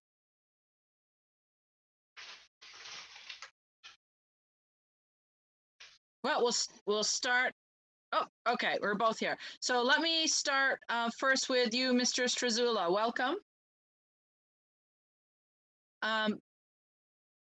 Do folks on the board, we've looked at your application. Do folks on the board have any questions for Mr. Struzula? Well, it's a very thorough explanation of his interest in the beach. So thank you for that. Thank you. Great. Okay. And we also have, go ahead, Doug Jones. Yes, go ahead. If you had one priority, Mr. Struzula, on the Beach Committee, what would it be? Well, I'm a property manager by profession and also have a lot of knowledge about the past of the Beach Committee and also have a lot of interest in, what should we say, modernizing systems. So that would be my goal, is just to listen, learn, and participate within a few months in decision-making for the next season. Okay, thank you. Okay, great, thank you. Welcome, Mr. Reed. We have your application as well, so I'll ask the same thing. Are there any questions from the board? My guess is Mr. Jones might ask the same question. Sure. Priority for being on the beach committee? Priorities would be very similar. It would be to listen, to learn, and allow for safe and inclusive access to our beaches, while also making sure that our beaches are monitored, and we look at coastal resiliency and other things, not necessarily related to beaches, but that I have interest with, having being employed by the Woods Hole Oceanographic Institution. And I guess I'll ask one more question of both of you, but Mr. Reed can answer first. We've certainly been pushed a good deal that this year we should have closed the parking lots to residents only. How would you feel about that suggestion to make the beaches resident parking only? For me first, I think it would be dependent upon the beach of concern. You have received, I believe, some input regarding some of the beaches where there is less access, and I believe that you have to monitor it between residents as well as the visitors. Both are very important to Falmouth. Okay, thank you. And the same question to you, Mr. Struzula? Basically, we have to consider the fact that our beaches are an asset to the community as far as being a summer community, and make those beaches as accessible as possible, but at the same time, balance the residents' right to use them. And where a minority of our beach area is for public use or open for parking, I think that revenue is necessary for the community, and it's also necessary to bring and support other businesses in the town that rely on the beaches to draw visitors. We're in an economic crisis where turning people away from the beaches then turns them away from downtown, from businesses, and from restaurants and everybody else. So it's a delicate balance, but residents walk to the beaches, they go in other transport, bicycles and other things, so they get there, but automobiles from out of town bring in their money and their people, and they have only one way to get there, and that's by automobile. So we can't cut off our nose in this regard. We have to be a beach community. Great, thank you. Any other questions from the board? Doug Brown. Is either one of you gentlemen retired? I was retired until COVID hit. So I'll have to say that I'm still working, managing my properties. I'm not retired, no. We'd be really jealous if you were. So Just curious, because retired people have time, and I see Mr. Struzula wrote on here, whatever time is needed for the beach committee. So I was just taking a guess that maybe he was retired. Well, as I said, I'd love to be too. Yeah. Excellent. What is the pleasure of this board? Do I have a motion from anyone? This is a tough choice. I mean, I think both of you bring some really tremendous, sort of wealth of experience and knowledge to a committee that frankly, is more important all the time, whether it's because of COVID or changes because of coastal issues. The beaches are always a hot spot for policy. So I'm going to make a motion that we appoint Mr. Struzula because of his extensive background as former planning board, selectman, and school building committee, and also the fact that he's willing to give whatever time is needed. So in that vein, it's tough when we have two great applicants, but we have to choose somebody. So I'll second that motion. Any further discussion? Doug Jones. The only thing I would like to add is that I do appreciate that Mr. Reed's also said he has interest in other committees. I don't think we can do this, but we do have an opening on Recreation Committee. Is there any way that we can fulfill his alternate choice? and appoint him to the Recreation Committee. Are there 2 spots on rec right now? There's only one. Because Oh, we you're right. have an applicant for recreation. Oh, that's right. Okay. All right. So I think we would have to, we could Right. interview him for that if he wanted to. Is that's what my so- guess would be, and then we would just make that. I don't know. Yeah, go ahead, Sam. Yeah, I have a request, and Mr. Reed, would you be willing to just basically sit in on the beach committee meetings and provide your thoughts and insights and be part of the deliberation? Because this community works based on community volunteering, and so we'd love to include your wisdom and thoughts and creativity in the deliberations of the beach committee. I actually have something along that line, Sam. If before he answers, if I could ask this question, Julian or Doug Jones, maybe Doug Jones knows because he remembers all these things. But can we just one suggestion that was made to me by folks that have been involved with the beaches for a while is that sometimes they're not able to always have a quorum, and that it would be helpful to have an alternate if somebody is gone for the winter. Or are we allowed to create just an alternate, or is that something that has to be created by in another way? Is this beach committee a creature of the Board of Selectmen? I don't think so. It's in the charter. So then does it have to have that change in the charter for an alternate? I believe so. I would guess it does. Okay. We can confirm, but. Okay.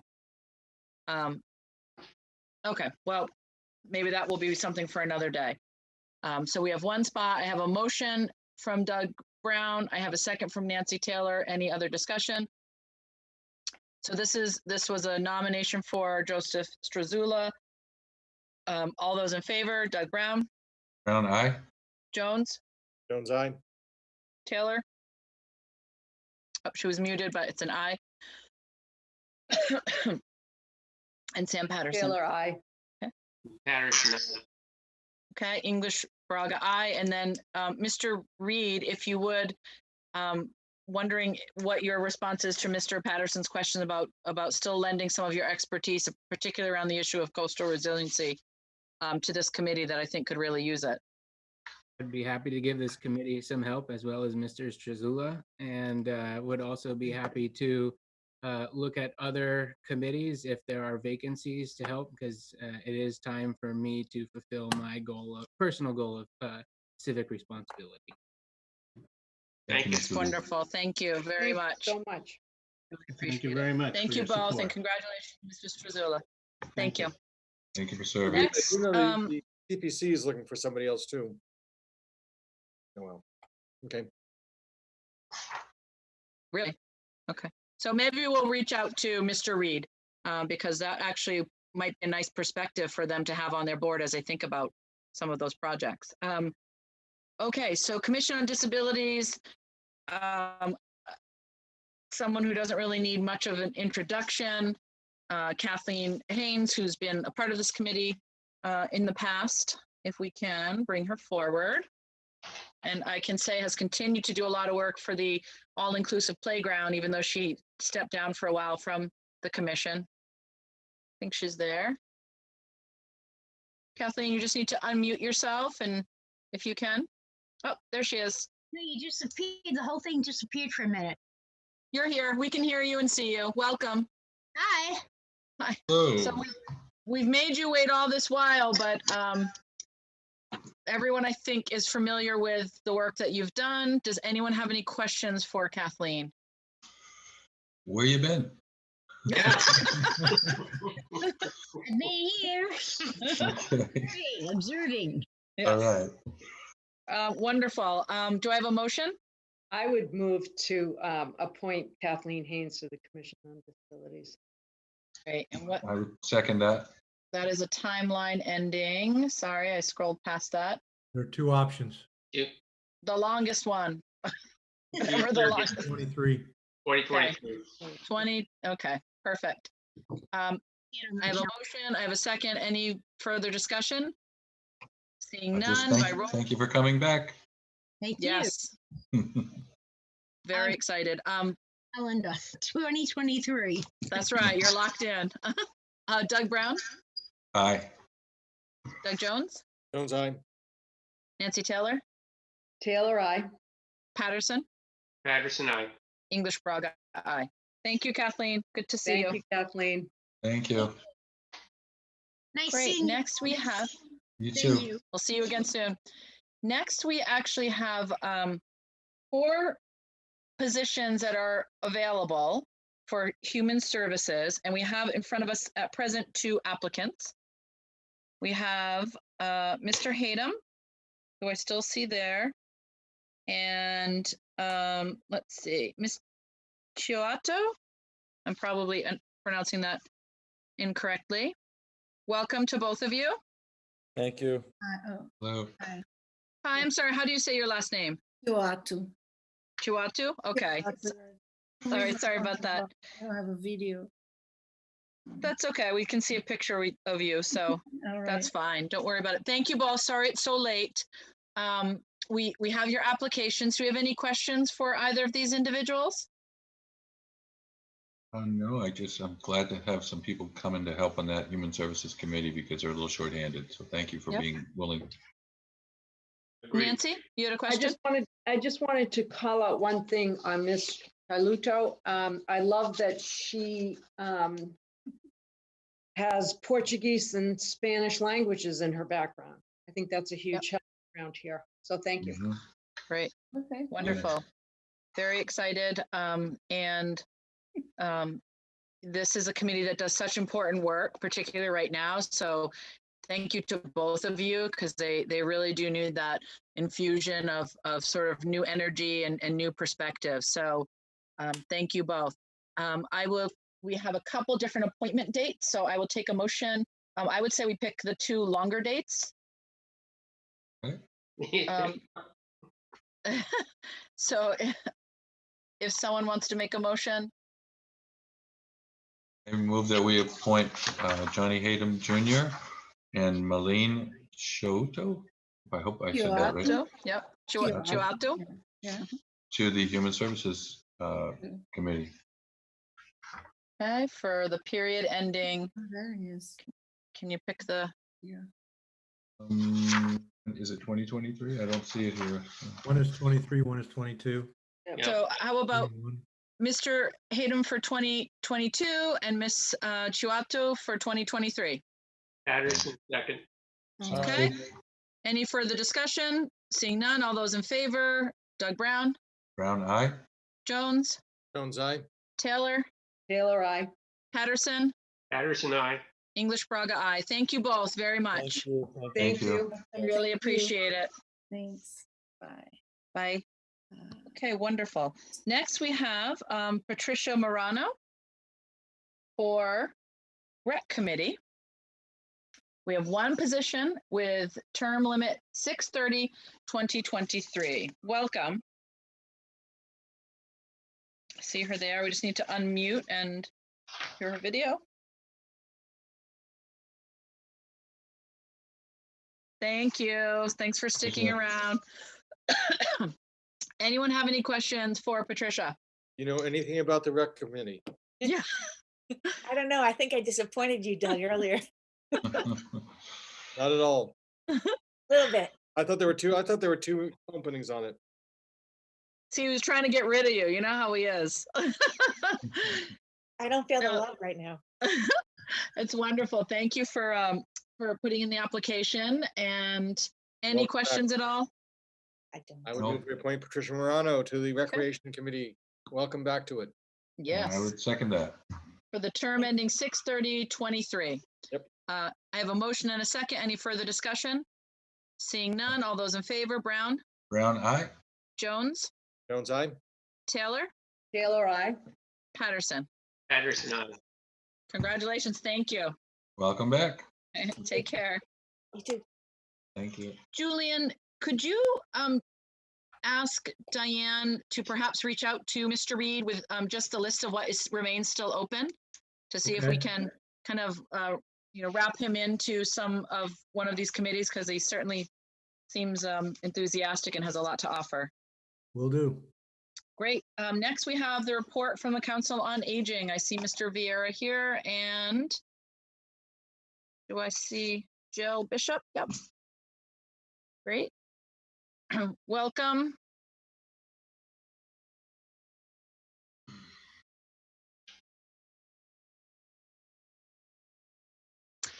Thank you both. Sorry, such a late night. Welcome. We haven't seen you in a while. I think that's a good thing, at least from my Yeah. standpoint, but Nice happy to to see be you here. both. Thank you. And the council met quite frequently throughout the year up until March. And, we were focused, as you might expect, on getting ready to transfer to the new building. And, that obviously came to a screeching halt there in March. And, since that time, we have met a few times via Zoom. And our primary purpose since that time has really been to support Jill and the staff. We are happy that they are operating out of the new building. They had transitioned into that facility before the lockdown, and they have been operating there since. And I think Jill will probably have a few words about what they're doing out of that facility now. We're looking forward to when the time comes to get our programs up and running. And that is a decision that's really in the hands of the professionals, Mr. Suso and Jill and the Board of Health, and really the Council on Aging doesn't really have a role in predicting or when that's going to happen. And I think as a volunteer board, we're happy to give our support to whatever the decision is and when it happens. Just a couple of words about the building itself. The building committee met for the last time in February. At that point, we were ready to go. The building was ready to be occupied. All the final inspections had been done. And, since that time, with the staff in there, we've been working on getting a few punch list items done. Some of you may have seen some landscaping going on there last week. It was the landscaper's responsibility to keep those plants maintained throughout the year, and there were quite a few losses over the summer due to the drought, so they were replacing plant material last week. Really just working out the kinks and taking care of those punch list items. So that's really where we're at. I think there's a few slides of the inside of the building that if you want to take a minute to show the folks at home what it looks like. We don't want to get their hopes up too high, but there are a lot of questions from the public, and everyone, of course, was so disappointed that we weren't able to have the grand open. If we want to flash those slides on the screen real quick. It's always good when the architect's rendering actually looks like the building, in which case it is. This is the main entry, and looking back towards the cafe area. And the cafe from a different angle. Kitchen ready to go, all outfitted completely. It's really quite a kitchen, and that's our activity room. That looks out the back towards Fuller Field. And the Wellness Center, thanks to the Falmouth Roadways for helping outfit that. And the building again. So I'd like to turn it over to Jill just for a few minutes, and she can fill you in on what's been going on. Hi, everybody. If you want to actually leave the slide up, I have a slide on the programmer services.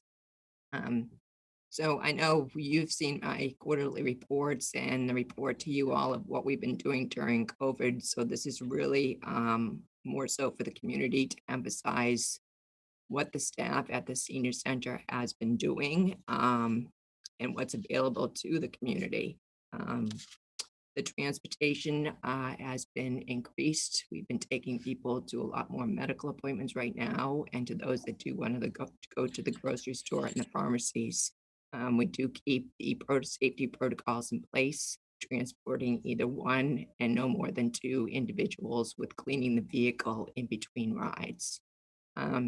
Another big program that we took over during COVID and continue to do so and will do so as long as we have the resources and the need is there, is the food distribution in partnership with the service center. The service center is going to continue their program at their facility for pre-packed bags of groceries, and they're going to be doing it outside the facility like they have been as a drive-through.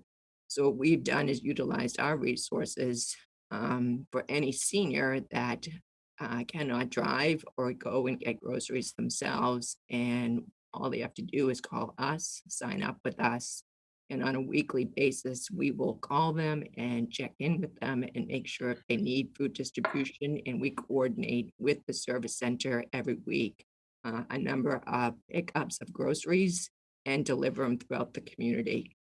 And again, we could deliver anywhere between 200 and 300 bags of groceries a week to seniors. So that's such an essential need. It's a great program, and the service center has been amazing. Our outreach staff has continued to do reassurance phone calls, and we do have trained staff specifically available to help people through this COVID pandemic if they're feeling anxious or worried or isolated. They're also providing counseling and support group programming via Zoom. So we just want to continue to encourage people to call us if they need us and to let them know that we are there. As for some of the program of services, we do have a number of support groups online right now via Zoom. We'll be adding some more this fall, and we will also be adding some educational presentations, and some of our wellness programs will also be offered this fall via Zoom. The Shine Medicare Open Enrollment Program will begin October 15th. The town of Falmouth, pretty much does the second largest services for Medicare open enrollment on the Cape. So all our volunteers have been trained, and they will be ready to provide the services, and they'll be done over the telephone only, and that's per the Shine program's protocols. We usually have a large presentation for Medicare open enrollment, and we will have that scheduled in October, again via Zoom. And we are also starting up our fuel assistance recertification and new application assistance for clients. So again, they can call us, schedule an appointment, and we will take care of them. If you want to switch to the next slide, I want to encourage the community as a whole that if you not completed your 2020 census, to please do so. You can do it online at 2020census.gov, or you can do it by phone, 844-330-2020. So we encourage everybody. The percentage of responses are low for the Cape, and we want to encourage everyone to please take a moment. It's really easy to do, and please get it done because it's going to help our community. That's it. Thank you. Thank you so much. And just thank you to all the work that has continued to go on. And I know when people see that building and they don't see a lot of traffic, some folks who don't get services have been under the misconception that somehow those closed doors means that the services have been on hold. And the opposite is true. It's really been a deeper outreach during this time period. And as you noted, kind of extending into some of the areas that with that home delivery, that collaboration, that, really creating new work that the senior center is doing. So thank you. Thank you. Go ahead, Jill, and then Nancy. Yeah. Thank you for saying that. And that's why I wanted to take a time to, reinforce what we're doing there. People, I don't want them to be hesitant to call us. I want us to call us for anything, even if it's just to say what's going on or to say, that's part of our reassurance phone programs. And my staff, what we wanted to focus on is what we can do and not what we can't do. So that's why we were adamant on helping on taking on that food program. That was important. Another thing to also mention, a lot of people are always asking of when we are going to open, because they're seeing the library open, and I want to be cautious that we are serving the most vulnerable population during this COVID pandemic, and we want to be very careful in our thought process and our phased process. The library is not doing group programming. A lot of what we do at the senior center is group programming, so we have to be very careful. So our focus right now is on essential services as we discuss when and how we're gonna reopen. Thank you. Nancy?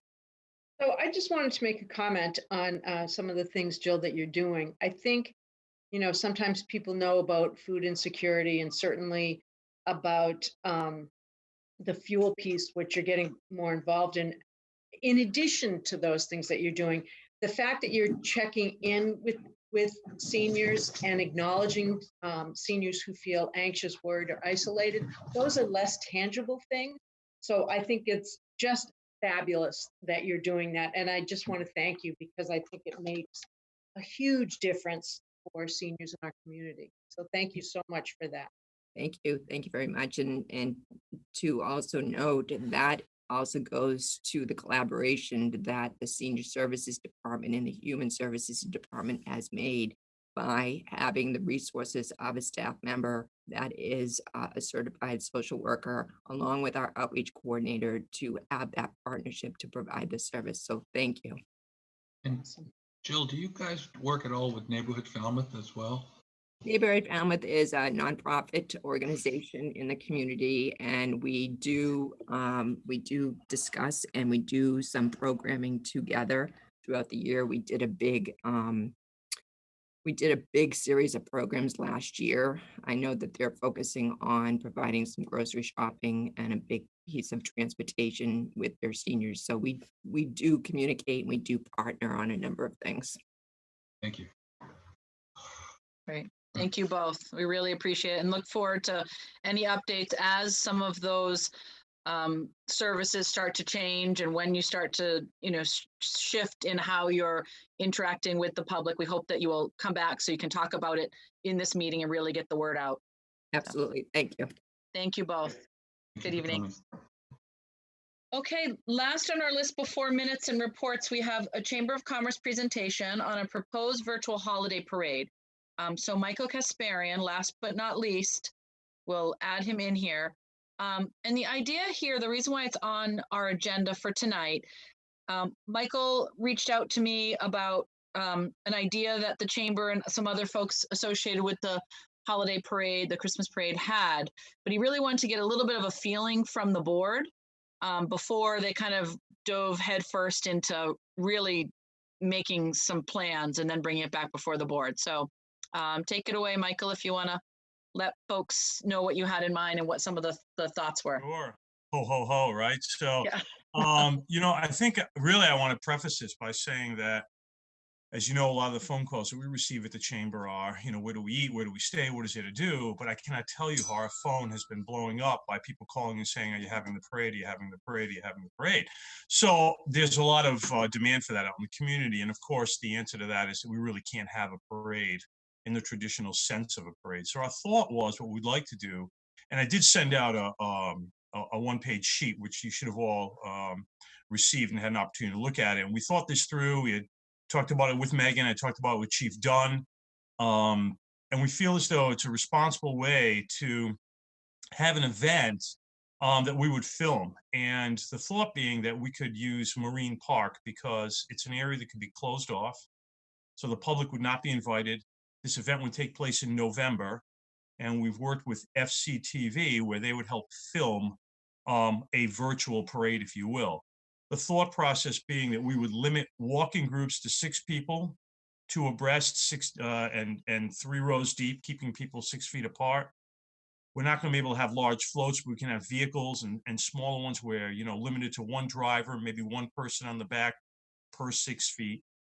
And we could bring them in, line them up separately with vehicles on one side, walking groups on the other, keeping a safe distance, 20 feet, everyone in masks.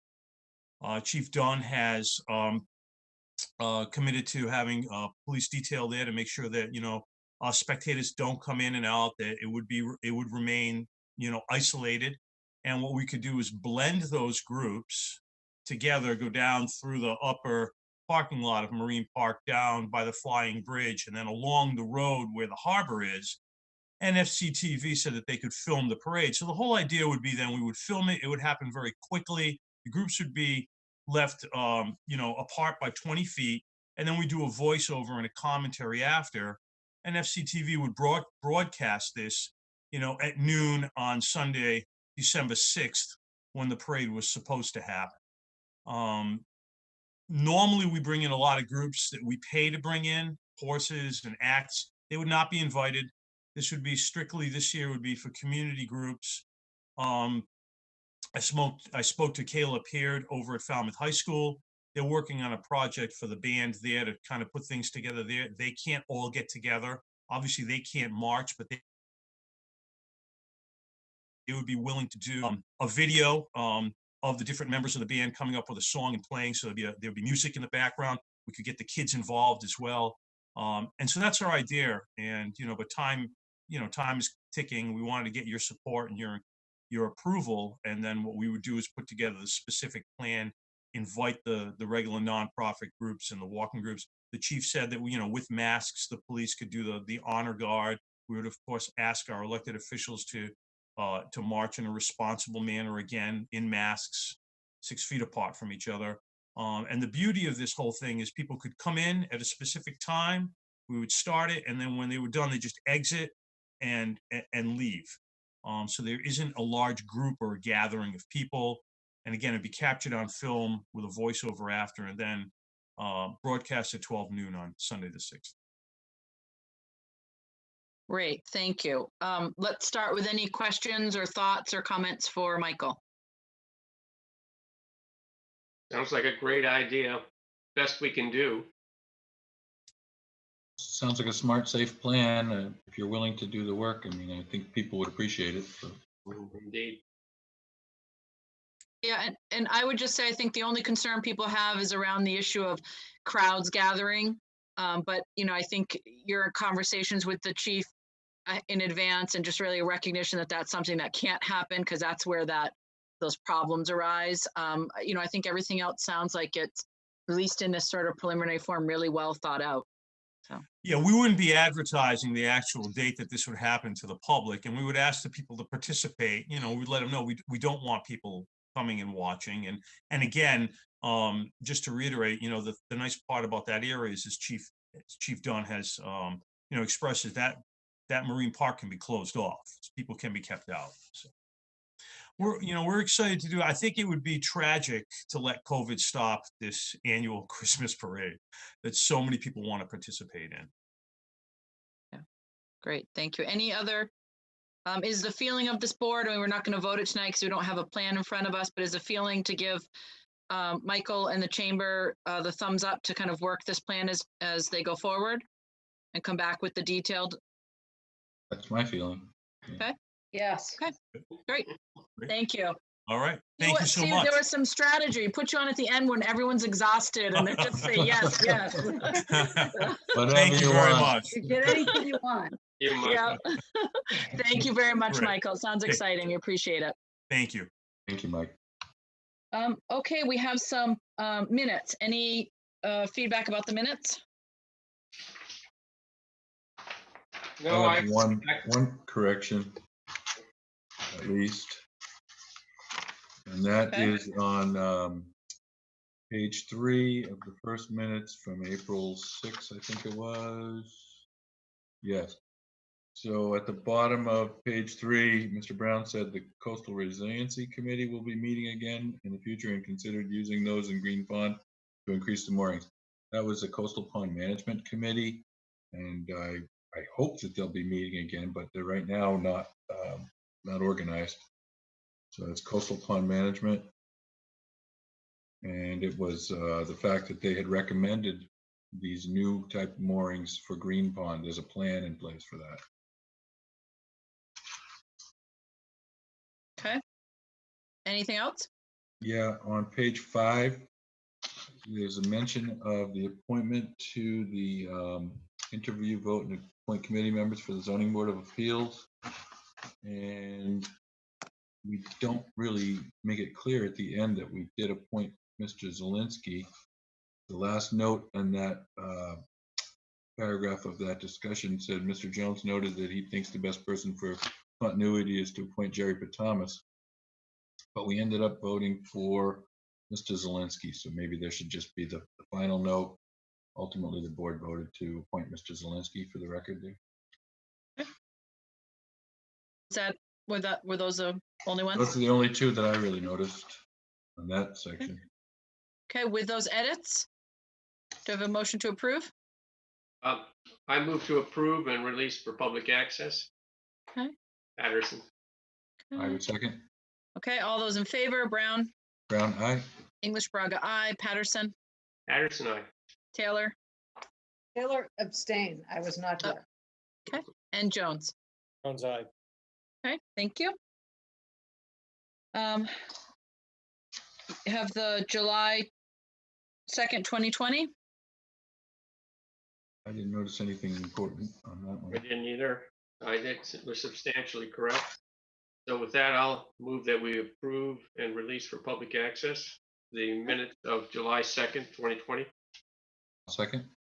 Okay, all those in favor, Brown, Brown, aye. English Braga, aye, Patterson, Patterson, aye. Taylor, Taylor, aye. Jones, excuse me. Jones, aye. Okay, and the August 10th, 2020. Yes, I wanted to ask, I assume that we have completed this negotiation and there's an agreement in place. If that's the case, we could release it. You know, Julian? That's my understanding, is that, yes, we have an agreement with the There's Peter's there. library union. Yeah, I would just comment that normally we don't release those collective bargaining minutes until the entire round of bargaining is completed with all of the unions. Oh, So okay.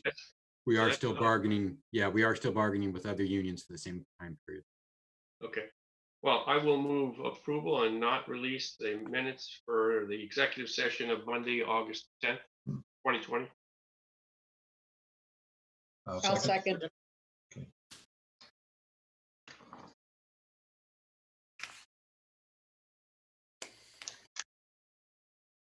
Megan, you're muted. Sorry. Probably a million times a day, people wish they could do that to me. Doug Brown. Brown, aye. Okay, Patterson, Patterson, aye. Taylor, Taylor, aye. Jones, Jones, aye. English Braga, aye. Okay, individual selectmen's reports. Go ahead, Doug. Yep. We've had the assembly meeting, and the highlights of that meeting, county government, the county commissioners have appropriated $600,000 towards opiate addiction, the battle against opioids, and that's important. I already mentioned the dredging starting this week. That's pretty exciting. And the food coordinator, they have hired that food coordinator and 2 nurses hired for an 18-month period. Food coordinator is going to coordinate efforts between all the different food banks. Apparently there's like 32 food banks on Cape Cod, and they're going to strategically be coordinated now so that if one place has too much of one thing and not enough of something else, they'll share and work together. So that's really important. It just highlights the need of the food insecurity. Here we are in these crazy times, and so many people are doing so well, and the stock market's doing so well, but some people are just really struggling. So it's good that they're paying attention. The county government, once again, is doing good work. We also had our first, or not our first, but another meeting of the Steamship Authority's Long Range Planning Task Force. And this last meeting was just really focusing on the question of whether or not it's possible to put a limit on traffic to the vineyard. And it was a conversation mostly amongst the people from the vineyard because they know best, and Julian and I didn't really have a lot of input. Thank them for the input, and I gave a couple of ideas out. My own idea was that I think that these kind of controls are most put in place by financial incentives and disincentives, and I tried to get them thinking towards that and whether or not that was effective, I don't know, because the Steamship Authority has a way of operating where they want to maintain and keep all the business and all the traffic, so they're not keen on raising rates on one group. And you know, it's very complicated, very complex, and I'm learning every time I talk to these people how complicated it is, but it's an interesting conversation. So that's what we did this week. Thank you, Doug. Sam? Yeah, just a couple of comments. I certainly wanted to remember that the 9/11 celebration, abbreviated celebration that we had at the fire headquarters station on Main Street. Another one, I attended the Cape Cod and Islands Selectmen and Councilors Association meeting earlier this month, and it's focused pretty much on the upcoming election on November 3rd and the questions that are going to be there. There were some discussions about that, and I would just encourage everybody to make sure they read that information for voters booklet that was sent out. I guess that's right, by the Secretary of the Commonwealth, and inform yourself, because there's a lot of ads on the media that really don't necessarily give you an objective perspective. And so everybody should do their own homework and try to make those decisions. But some good examples of the ranked choice voting and how it made a difference in various elections throughout the country. So it's worth, doing your homework and becoming informed. Michael Palmer, our town clerk, was there and spoke about the preparations that Falmouth is making for the election. It's going to be important. I would note that early voting at our town hall will begin October 17th. That's an important date. And of course, there's the whole issue of getting your ballot mailed in early so that it doesn't get caught up in the crush of mail that has to be done, that has to be handled prior to November 3rd, that voting day. So just encouraging everybody to, as soon as you can make up your mind, do your voting. And our town has a drop box in front of town hall.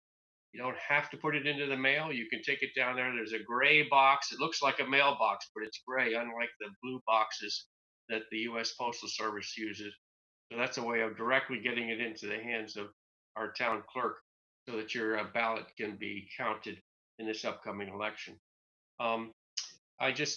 Another thing, the EDIC is actually in the process of reviewing the draft of the feasibility study for a community fiber optic broadband study.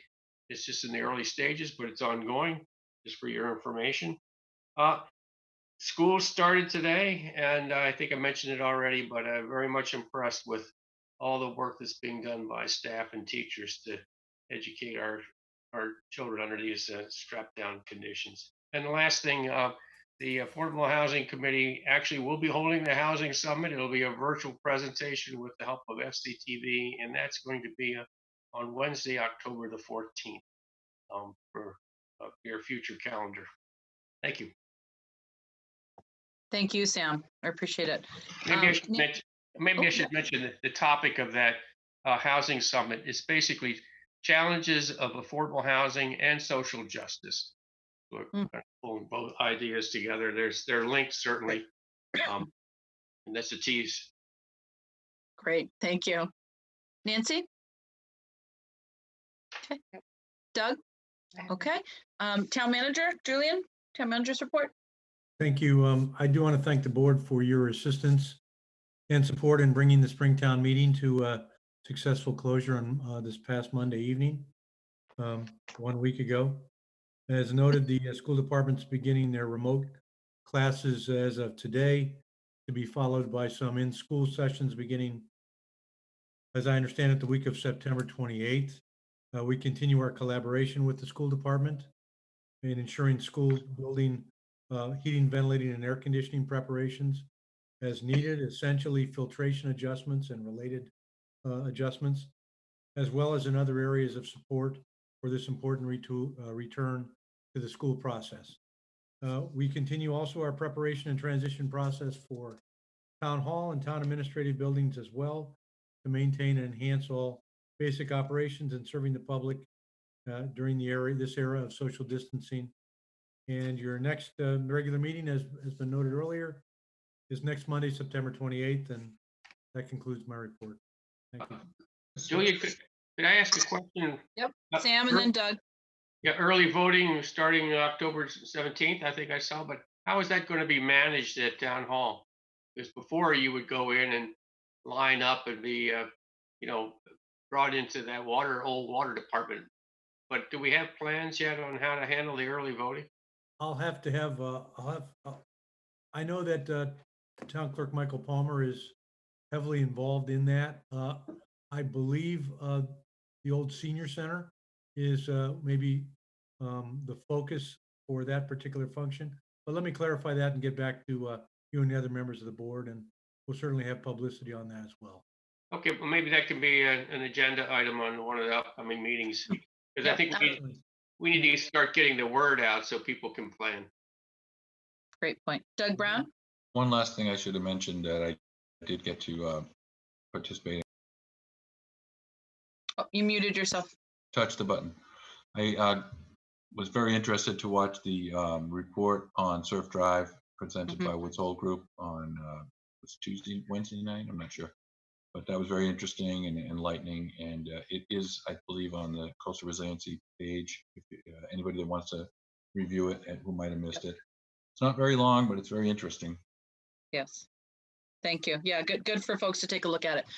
One quick thing before we adjourn, I just want the public to know we've heard the concerns about town meeting. We're thinking about it. We're contemplating. We're going to work with our moderator, with our health agent. We've read the thread of concerns that folks started posting. So we thank individuals for sharing that, and that this board is going to be contemplative and thoughtful and deliberative and as we go forward with some of the limited options available to us. But thanks for folks for being part of that conversation. Do you have a motion to adjourn? I move we adjourn. Second. Okay. All those in favor? Brown? Brown, aye. Patterson? Patterson, aye. Taylor? Taylor, aye. Jones? Jones, aye. English Braga, aye. Thank you, everyone. Appreciate it. Have a good night. You too.